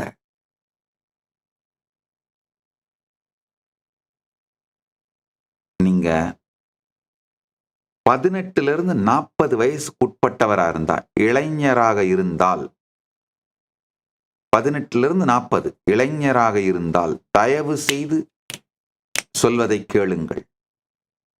உங்களுக்கு பெரிய ஃபியூச்சர் இருக்கு. வாழ்க்கை உங்க முன்னாடி விரிஞ்சு கிடக்கு. இந்த ஒண்ணுத்த முழுசா உள்வாங்குங்க. இந்த ஒரு சத்தியத்தை உள்வாங்குங்கள். ஆழ்ந்து கேளுங்கள். நீங்க 18 வயசுக்கும் 18க்கு மேல 40க்குள்ள இருக்கவரா இருந்தா தயவு செய்து எதை பத்தியும் கவலைப்படாம ஒரு ஆண்டு உங்க வாழ்க்கையை விட்டு, உங்க கம்ஃபர்ட் ஜோனை விட்டு வெளியில வாங்க. வியாபாரம், வேலை, தொழில், வீடு எல்லாத்தையும் லாக் பண்ணி வச்சுட்டு ஒரு வருஷம் இந்தியா முழுக்க யாத்திரை பண்ணுங்க. நீங்க வெளிநாட்டுல இருக்கீங்க, இந்தியால இல்லாம வெளிநாட்டுல இருந்து இந்த சத்சங்கத்தை கேட்டுட்டு இருந்தீங்கன்னா உங்களுக்கும் சொல்றேன், இந்தியாவுக்கு வாங்க. உங்க கணவனோ மனைவியோ உங்கள் வாழ்க்கை துணையும் இதுல ஈடுபாடு உடையவங்களா இருந்தா அவங்களையும் கூப்பிட்டுக்கோங்க. குழந்தைங்க 18 வயசுக்கு உட்பட்டவங்க அப்படின்னா அவங்களுக்கு ஈடுபாடு இருந்தாலும் இல்லைன்னாலும் இன்ஸ்பயர் பண்ணி ஃபோர்ஸ் பண்ணி கூட கூட்டு போங்க, தப்பு இல்ல. திருமணம் ஆகாதவரா இருந்தா ரொம்ப நல்லது, தனியாள் பிரச்சனையே இல்லை. ஆனவரா இருந்தாலும் கூப்பிட்டுக்கோங்க, மொத்த ஃபேமிலியும். சொல்றத கேளுங்க. இவ்வளோ பெரிய செயலை செய்ய சொல்றேன்னா கட்டாயம் மிகப்பெரிய பலன் இருந்தா தான் செய்ய சொல்லுவேன். அது இல்லாம செய்ய சொல்ல மாட்டேன். ஆழ்ந்து கேளுங்க.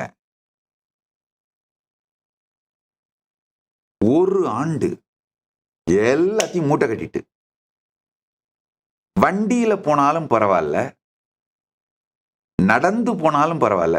நீங்க தனி ஆளா இருந்தீங்கன்னா நடந்து யாத்திரை பண்ணீங்கன்னா அது மாதிரி மிகப்பெரிய விஷயம் எதுவும் கிடையாது. ஒருவேளை தனியாள் இல்லை அப்படின்னா, குடும்பமா இருந்தீங்கன்னா, உங்கள் துணையும் குழந்தைகளும் கூட வர தயாரா இருந்தா வண்டியாவது எடுத்துக்கோங்க. அங்கங்க நின்னு உள்ளூர்ல சமைச்சு சாப்பிட்டு, உள்ளூர்ல தங்கி ஹோட்டல்லாம் எடுக்காதீங்க.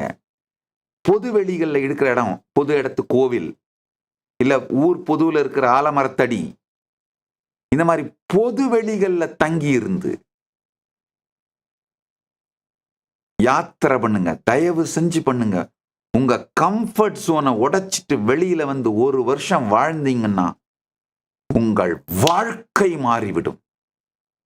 நல்லா புரிஞ்சுக்கோங்க. இப்ப சம்பாதிக்கிறத விட அந்த ஒரு வருஷத்துக்கு அப்புறம் வந்து உங்க வாழ்க்கையை நீங்க அதுக்குள்ள உங்களுடைய மன அமைப்பு, உடல் அமைப்பு, உயிர் அமைப்பு, வாழ்க்கையை பத்தி நீங்க வச்சிருக்கிற கருத்து எல்லாமே மாறிடும்.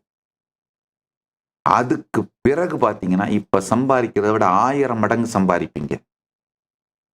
இப்போ வாழறதை விட 1000 மடங்கு ஆழ்ந்து வாழ்வீங்க.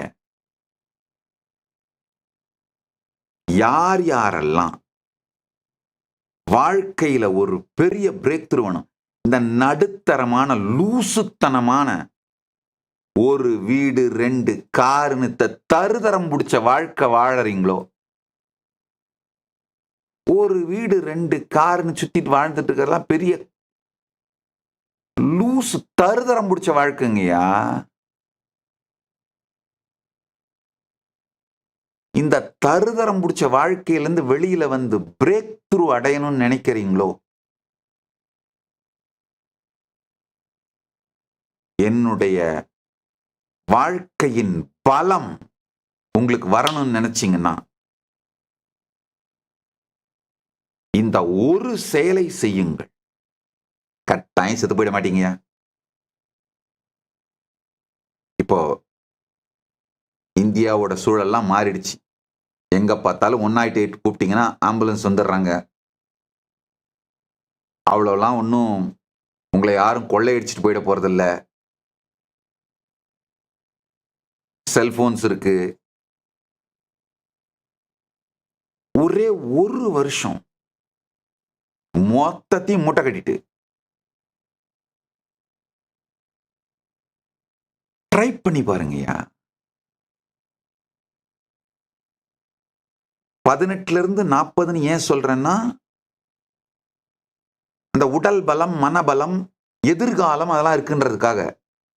ஆனா ஈவன் 80 வயசுல கூட உங்களுக்கு பண்ற அளவுக்கு இதை செய்யணும்ன்ற உற்சாகம் இருந்தா நீங்க இளைஞர் தான். அதுல சந்தேகமே இல்லை. நீங்க இளைஞரே தான். எந்த வயசுல உற்சாகம் இருந்தாலும் சரி செய்யுங்க. ஒரு வருஷம், ஓராண்டு செஞ்சு முடிச்ச பிறகு பாத்தீங்கன்னா என்னை மிகவும் மிக மிக மிக வாழ்த்துவீர்கள், நன்றியோடு நினைவு கூர்வீர்கள். இந்த கம்ஃபர்ட் ஜோனை உடைச்சிட்டு வந்து ஆன்மீக சத்தியங்களை ஒரு வருஷம் இந்த மாதிரி யாத்திரை பண்ணி கோவில் கோவிலா போங்க, ஊர் ஊரா போங்க, கிராமம் கிராமமா போங்க. நீங்க சிவபக்தரா இருந்தா என்ன பண்ணுங்க, 12 ஜோதிர்லிங்கமும் போங்க. விஷ்ணு பக்தரா இருந்தா என்ன பண்ணுங்க, 108 திவ்ய தேசமும் போங்க. என்ன தேவி பக்தரா இருந்தா என்ன பண்ணுங்க, மொத்தமா இந்த 52 சக்தி பீடங்களும் போங்க. இந்த மாதிரி ஏதாவது ஒன்றத்தை சூஸ் பண்ணிக்கோங்க.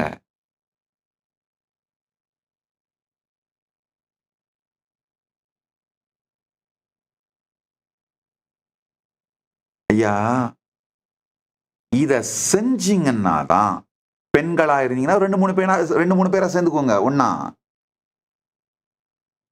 ஒன்னும் பெருசா பாதுகாப்பு பிரச்சனை எல்லாம் இருந்துடலைங்கய்யா. 2-3 பேரா போங்க, அப்புறம் என்ன இருக்கு?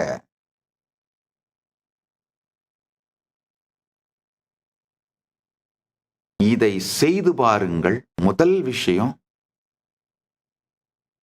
இந்த கூண்டுல அடைபட்டா மாதிரி கிடக்கின்ற இந்த மனத்திலிருந்து உடைத்து வெளியில வருவீங்க.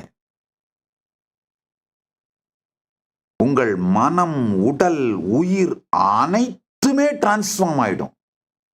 ஒரு நாளைக்கு ஒரு முறையாவது யோகா பண்ணிடுங்க.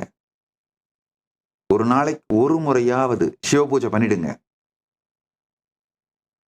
ஒரு வருஷம் ட்ரை பண்ணுங்க. ஒரே ஒரு வருஷம் தான் நான் கேட்கிறேன். உங்க வாழ்க்கையில இருந்து ஒரு வருஷத்தை கொடுங்க, நான் 100 வருஷம் உங்களுக்கு கொடுக்குறேன்.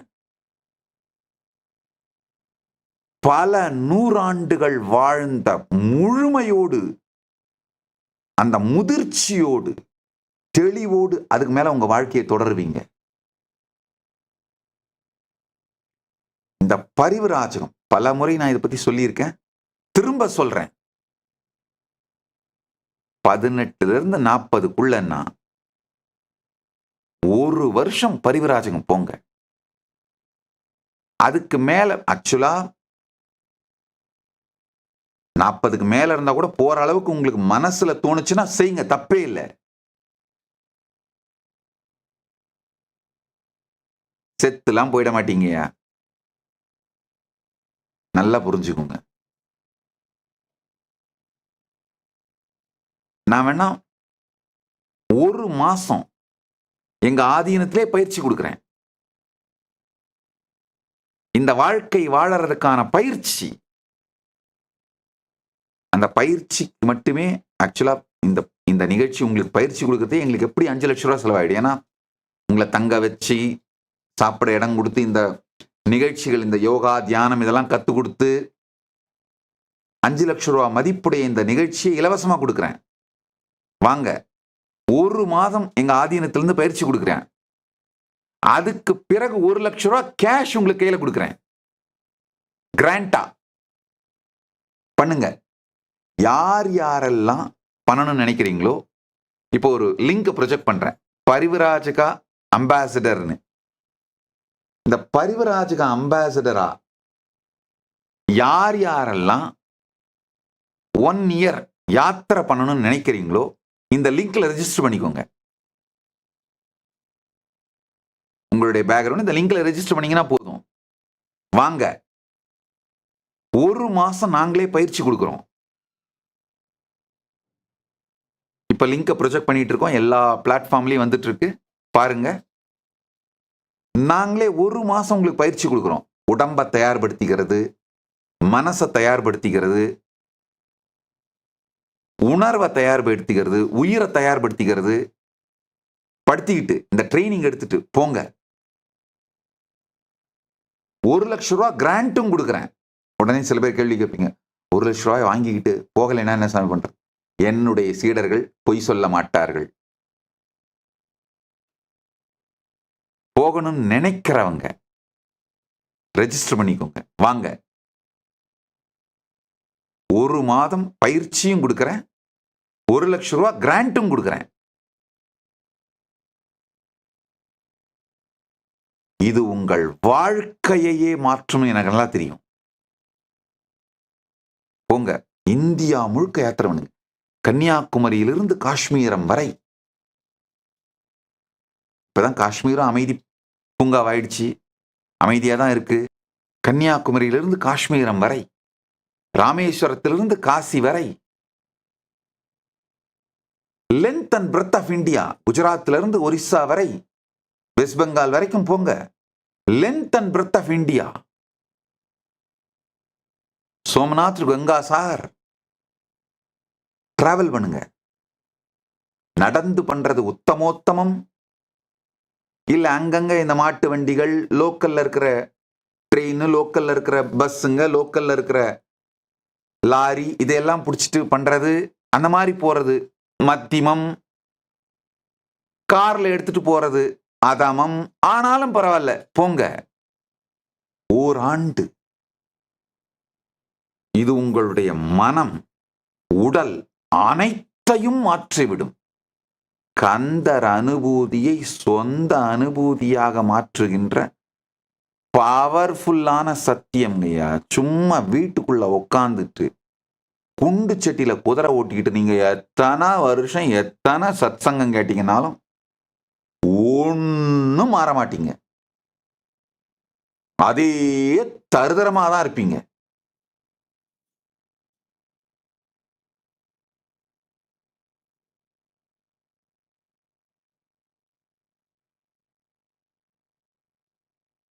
ஒரு வருஷம் வியாபாரம், வீடு, கடை அத்தனையும் லாக் பண்ணிட்டு உங்க கம்ஃபர்ட் ஜோனை உடைச்சிட்டு வெளியில வாங்க.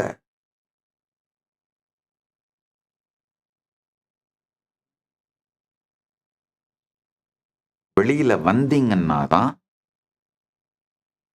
இந்த ஆன்மீக கருத்துக்களை வாழத் துவங்குவீர்கள். வாழ்ந்து பார்த்தீங்கன்னா தான் உங்க மேல உங்களுக்கு மரியாதையும் தைரியமும் ஸ்ரத்தையும் நம்பிக்கையும் வரும்.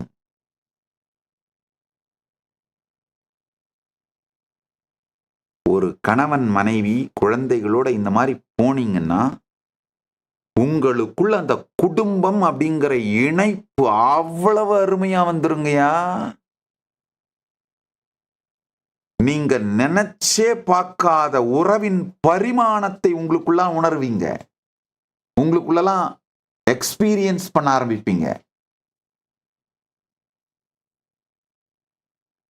தருதரம் பிடிச்ச இந்த கம்ஃபர்ட் ஜோன் லைஃப் இருக்கு பாருங்க, இந்த பிளாஸ்க் இல்லைன்னா கூட ஹேண்டில் பண்ண முடியாத, ஒரு நாள் ஏசி ஒர்க் பண்ணலன்னா ஹேண்டில் பண்ண முடியாத,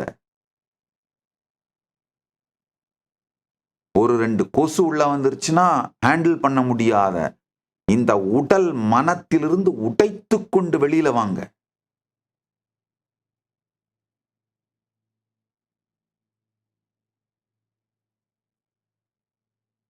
ஞானத்தை, கந்தர் அனுபூதியை, பரமாத்வைத அனுபூதியை உங்களுக்கு அளிக்கக்கூடிய மிகப்பெரிய சத்தியம் இது.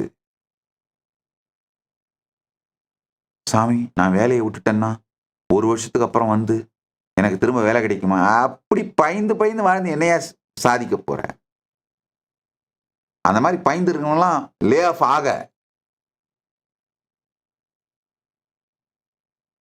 வேலை உன்னை விட்டு தானா போகட்டும், அப்படியாவது உருப்படுறியான்னு பார்க்கலாம்.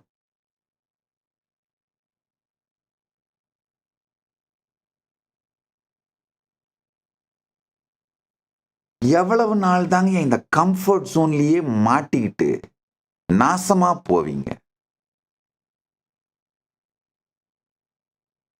அது மட்டும் இல்லைங்க, 1 வருஷம் இந்தியா முழுக்க யாத்திரை பண்ணீங்கன்னா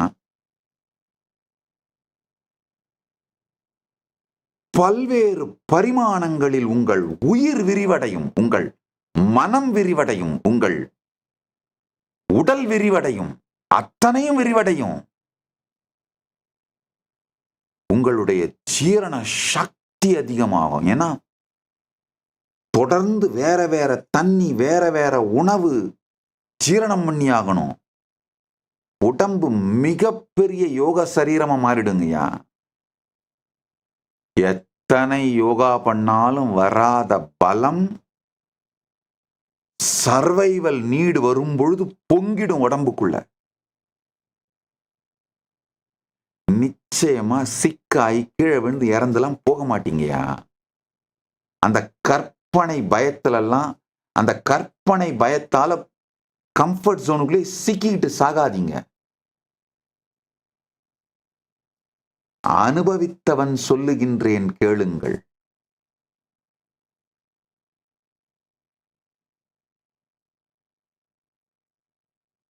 அனுபூதி உங்களுக்குள் மலர்வதற்கான அருமையான வாய்ப்பு. 1 வருஷம் எல்லாத்தையும் தூக்கி போட்டு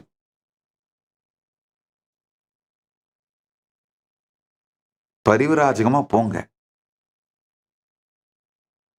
பரிவிராஜகம்னா அங்கங்க சமைச்சு சாப்பிட்டு, அங்கங்க படுத்து தூங்கிட்டு, அங்கங்க கோவில்களை பார்த்துக்கிட்டு தரிசனம் பண்ணிக்கிட்டு பீப்புளை மீட் பண்ணிட்டு ஒண்ணு இல்லைங்கய்யா. யூடியூப் பிளாக் பண்ணீங்கன்னாலே அதுலயே சம்பாரிச்சிருவீங்க. உங்க வாழ்க்கையை நடத்துறது தேவையானது இந்த 1 இயர்ல. அதெல்லாம் கூட 2வது, உங்களுக்குள் நிகழும் மாற்றங்கள் நினைத்து பார்க்க முடியாத மாற்றங்கள் நிகழும். ஆழ்ந்து கேளுங்கள், தைரியமா.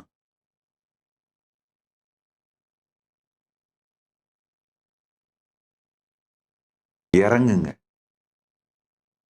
இறங்குனீங்கன்னா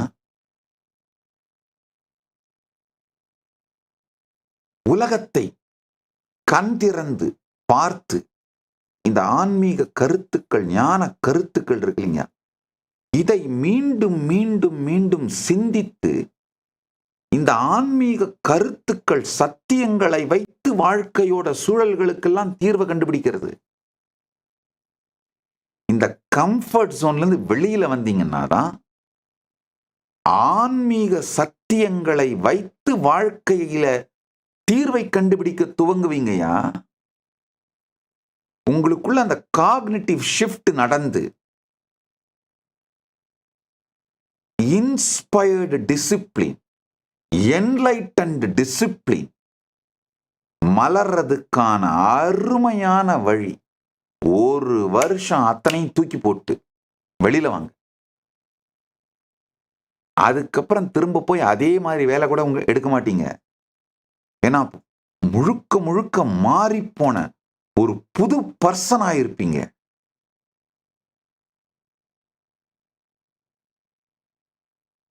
என் வாழ்க்கையோட பலமே என்லைட்டன் டிசிப்ளின். தயங்காம அசராம என் எதிரிகள் கூட கண்டு நடுங்குகின்ற ஒரு விஷயம் என்னன்னா, எவ்வளோ பெரிய பிரச்சனை கொடுத்தாலும் கவலையே படாம இந்த தனிப்பட்ட உணர்வு, உணர்ச்சி, கொந்தளிப்பு, இந்த பாயிலிங் எதுக்குமே இடம் கொடுக்காது.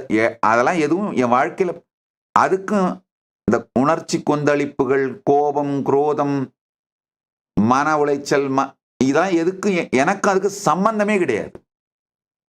கரெக்டா காலையில எந்திரிச்சு யோகா பண்ணிட்டு பூஜை பண்ணிட்டு வந்து சீட்ல உட்காந்து என்னுடைய வகுப்புகளை ஆரம்பிச்சிருவேன்.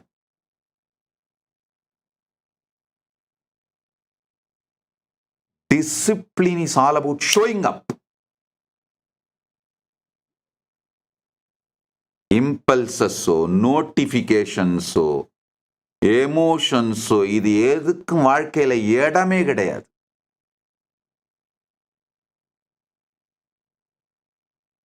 சும்மா யாரோ ஒருத்தர் உங்க ஃபேஸ்புக்லயோ, இன்ஸ்டாலயோ, யூடியூப் உங்களை பத்தி ஒரு கமெண்ட் போட்டு அதுக்காக 2 நாள் உட்காந்து ஒப்பாரி வச்சுட்டு இருக்கீங்க பாருங்க. இந்த தருதரம் பிடிச்ச lower middle class life, middle class, upper middle class, எலைட்ன்றதெல்லாம் பணத்தை வச்சு கிடையாது, நம் உயிர்ப்பை வைத்து 100 கோடி சொத்து இருந்தாலும் உங்க கம்ஃபர்ட் ஜோன்லயே வாழ்ந்தீங்கன்னா நீ சரியான தத்தி லோயர் மிடில் கிளாஸ் தான். ஏன்னா ஒரு சின்ன விஷயம் இம்பேலன்ஸ் ஆச்சுன்னா போச்சு, உன் லைஃப்ல ஹேண்டில் பண்ண முடியாது.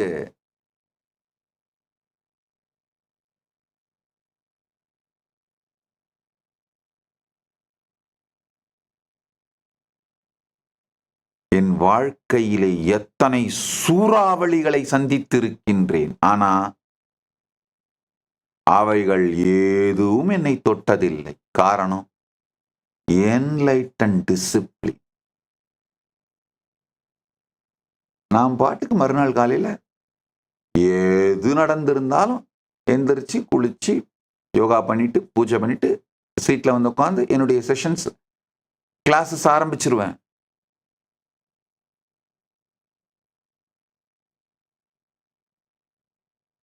எத்தனையோ முறை இது நடந்திருக்கு. சில நேரத்தில் ஆசிரமத்தை தீட்டு கொளுத்தி இருக்கிறார்கள். நான் உட்கார்ந்து வகுப்படுத்திட்டு இருந்த கிளாஸ், நேற்று வரைக்கும் இருந்த கிளாஸ் இன்னைக்கு இல்லை, அந்த கிளாஸ் ரூம் இல்லை, ஏன்னா நெருப்பு வச்சு கொளுத்திட்டாங்க. என்ன பண்ணும், அந்த இடத்த வந்து பெருக்க ஆரம்பிச்சிருவேன். பெருக்கிட்டு கிளீன் பண்ணி, அதை எப்ப கிளீன் பண்ணி முடிக்கிறேனோ முடிச்சுட்டு உட்காந்து கிளாஸ் எடுக்க ஆரம்பிச்சிருவேன். அப்பா இப்போ ஓலை கொட்டா இல்ல, அதை நெருப்பு வச்சு கொளுத்திட்டாங்க. அடுத்து கட்டுற வரைக்கும் இந்த இடத்துல பொதுவெளியில ஓப்பன் திரை, ஓப்பன் வெளியில, திறந்த வெளியில வகுப்பு எடுக்க ஆரம்பிச்சிருவேன்.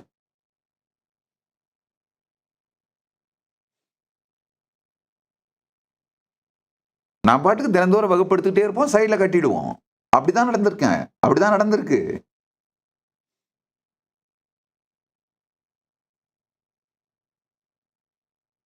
இந்த என்லைட்டன் டிசிப்ளின், இன்ஸ்பயர்டு டிசிப்ளினுக்கு வரணும்னா உங்க கம்ஃபர்ட் ஜோன் விட்டு வெளியில வந்து ஸ்டாக்னண்டா இருக்கிற மனம் உணர்வுல இருந்து வெளியில வந்து உங்களை புதுமையாக அணுக துவங்குங்கள்.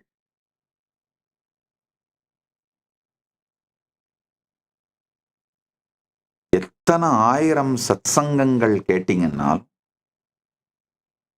இந்த 1 வருட பயிற்சிக்கு சமம் ஆகாது. இந்த 1 வருட பயிற்சி எடுத்தீங்கன்னா, பரிவராஜகமா போனீங்கன்னா, எங்கிட்ட இருந்து கேட்ட அத்துணை ஞான கருத்துக்களும் பிராக்டிக்கலா வாழ்க்கையோட பாகமா மாறிடும். நிஜானுபூதியா மாறிடும். சத்தியமாக மாறிவிடும்.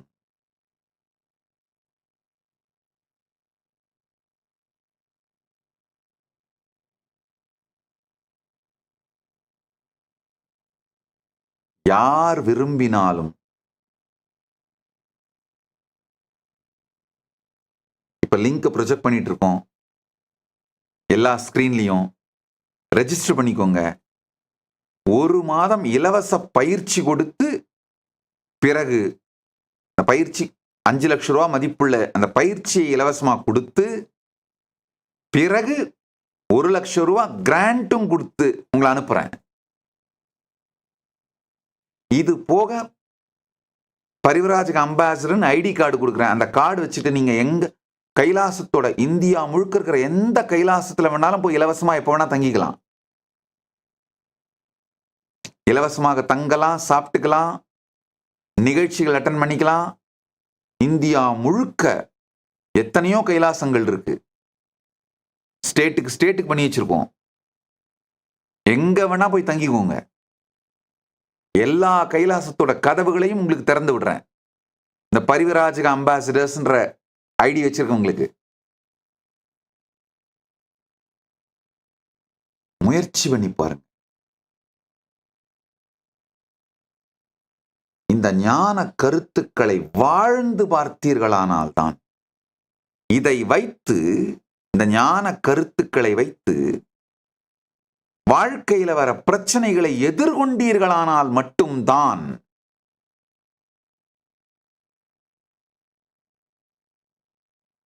இந்த ஞான கருத்துக்கள் மீது நம்பிக்கை வரும். உங்கள் மீதே நம்பிக்கை வரும், ஸ்ரத்தை வரும்.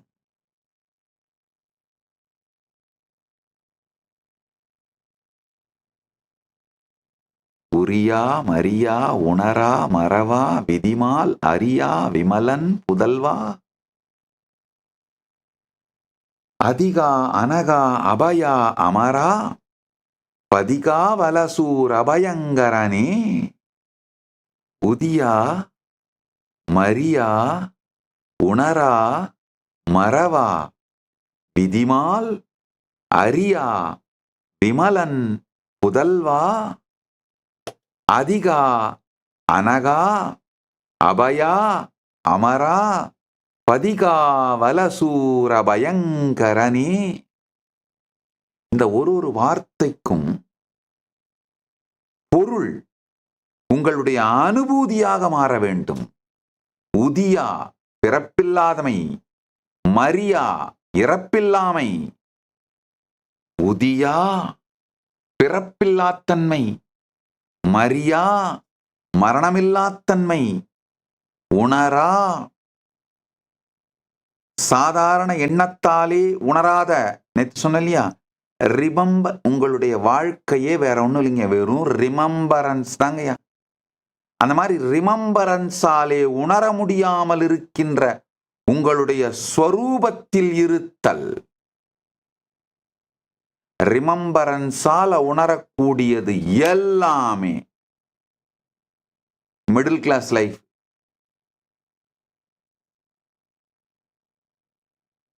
எலைட் லைஃப் கிடையாது. மறவா, மறப்பு, உணர்தல், இந்த ரெண்டுத்துக்கும் அப்பாற்பட்டது. இதை மறக்க முடியாதது. மறக்க முடியாது எது எல்லாவற்றையும் நினைக்கின்றதோ அது அனுபூதி. விதிமால் அறியா விமலன். புதல்வா, விதிமால் அறியா விமலன்னா பரமசிவ பரம்பொருள். விதினா பிரம்மன், மால்னா விஷ்ணு. விதியும் மாலும் பிரம்மனும் விஷ்ணும் அறியாத விமலன் பரமசிவ பரம்பொருள். அவருடைய புதல்வா, புதல்வான்ற வார்த்தை அருமையான வார்த்தை. அவருடைய எக்ஸ்டென்ஷன். புதல்வன் அப்படின்னா எக்ஸ்டென்ஷன். அவருடைய எக்ஸ்டென்ஷனேன்னு சொல்றாரு. இந்த இடத்துல புதல்வன் அப்படிங்கிற வார்த்தைக்கு மகன்ற பொருள் எடுக்கக்கூடாது. எக்ஸ்டென்ஷன், வெளிப்பாடு. விதிமால் அறியா மிமலன் புதல்வா, அதிகா அனகா அபயா அமரா பதிகாவல அமராபதிகாவல சூரபயங்கரனே. முருகப்பெருமானுடைய பிரபாவத்தை சொல்றார், பவர்ஃபுல்னஸ் சொல்றார்.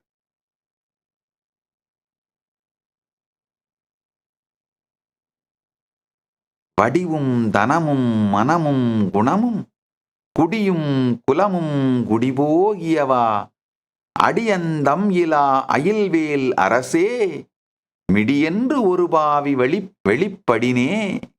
ஒவ்வொரு பாடல்லையும் பொருள் பொதிந்த விதத்திலே முருகப்பெருமானுடைய சத்குணங்களை விளக்குகின்றார். அதாவது உண்மையில இந்த சத்குணங்கள் எல்லாம் நம்முடைய அனுபூதியாக வேண்டும்ங்கிற சத்தியத்தை சொல்றார். நம்முடைய அனுபூதியா இதெல்லாம் மாறணும்.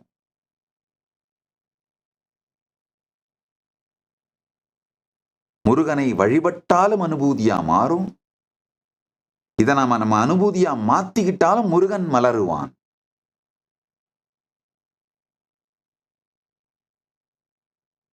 ஆத்ம சாதனை பண்ணாலும் பரமாத்வைதத்தை அடைவோம். ஆத்ம சரணாகதி பண்ணாலும் பரமாத்வைதத்தை அடைவோம். முருக பக்தி பண்ணாலும் பரமாத்வைதம் அமையும். முருக ஞானத்தை உணர்ந்தாலும் பரமாத்வைதம் அமையும். ஏதோ ஒண்ணுத்துல ஸ்ரத்தையோடு இயங்குங்கள், ஸ்ரத்தையோடு செயல்பட துவங்குங்கள்.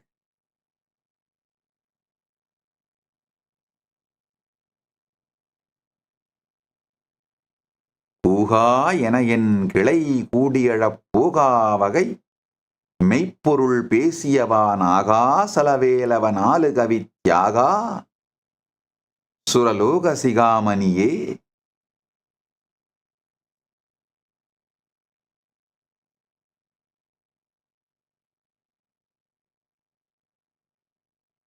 இன்றைய சத்சங்கத்தின் சாரம் என்லைட்டன்ட் டிசிப்ளின். ஞானத்தின் மீது பிரதிஷ்டை செய்யப்பட்ட சரியை, ஞானத்திலிருந்து விளைந்த சரியை, இந்த கேட்ட எல்லா ஞான கருத்துக்களையும் அடித்தளமாக வைத்து நீ அதை நிஜமாக்குகின்ற வாழ்க்கை முறை, அத டிசிப்ளினோட அந்த சரியை, அந்த வாழ்க்கை முறையை வாழுதல். இன்ஸ்பிரேஷனுக்காக எமோஷனுக்காகலாம் காத்துட்டு இருக்காதீங்க. அதெல்லாம் நிறையவே கொடுத்தாச்சு. இப்ப தேவை டிசிப்ளின். எமோஷன் அப்போ டவுனோ, லோவோ பாட்டமோ, மேல போகுதோ கீழே போகுதோ, டிசிப்ளினா வாழறது. எமோஷன் கூட்டிட்டு போக முடியாத உயரங்களுக்கு டிசிப்ளின் கூட்டிட்டு போயிடும். எல்லாமே ஸ்பான்டேனிட்டிலையும் இன்ஸ்பிரேஷன்லையும் நடக்கணும்லாம் கனவு காணாதீங்க. ஸ்பான்டேனிட்டியை, இன்ஸ்பிரேஷனை இனிஷியேட் பண்ணும். லைட்னிங் மாதிரி ஒரு இன்டென்ஸ் பேஷனோட இனிஷியேட் பண்ணும். டிசிப்ளின் தான் அழைச்சிட்டு போகும் இறுதி குறிக்கோளுக்கு, வெற்றிக்கு, ஜீவன் முக்திக்கு, ஞானத்தின் உச்சிக்கு, பரமாத்வைதத்திற்கு. அதனால டிசிப்ளின் தான், என்லைட்டன் டிசிப்ளின், அதுதான் வாழ்க்கையோட சாரம். இந்த சத் சங்கத்தோட சாரம் அதுதான். என்லைட்டன் டிசிப்ளினை பிடிங்க. கந்தர் அனுபூதி சொந்த அனுபூதியாய் மாறும். அடுத்து கைலாயம் உலகம் முழுவதிலும் இருக்கும் கைலாயங்களின் ஆலயங்களில் முருகப்பெருமானுக்கு ஸ்கந்த சஷ்டி பூஜையும்,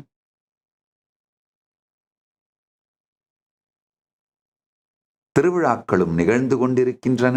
இப்பொழுது உலகம் முழுவதிலும் இருக்கும் கைலாயத்தின் எல்லா ஆலயங்களிலும் வீற்றிருக்கும் கந்த கடவுளை, நம் சொந்த கடவுளை தரிசனம் செய்வோம். இளைய பாரதம், TN நியூஸ் 24 டிஜிட்டல், ABP நாடு, ஆரோ ரூட்ஸ், ஆதன் தமிழ், ஆகாயம் தமிழ், ராணி ஆன்லைன், தமிழக குரல் டிவி, ரெட்ரோ மணி, வாழ்ந்துதான் பார்க்கலாம் வாடா, Prabhakar Kalaikoodam, Flix 9 max, Flix 9 divine, Flix 9 OTT தொலைக்காட்சிகள் மூலமாக இணைந்திருக்கும் அன்பர்கள் அனைவரையும் வாழ்த்துகின்றேன், ஆசீர்வதிக்கின்றேன். இந்த தொலைக்காட்சிகளில் நிகழ்ச்சிகளை நேரலை செய்யும் தொலைக்காட்சி உரிமையாளர்களையும் நன்றியோடு ஆசீர்வதிக்கின்றேன். Nityanandam, thank you for watching, and if you found the video enlightening, please give it a like, share it with your loved ones, and subscribe to stay connected with us.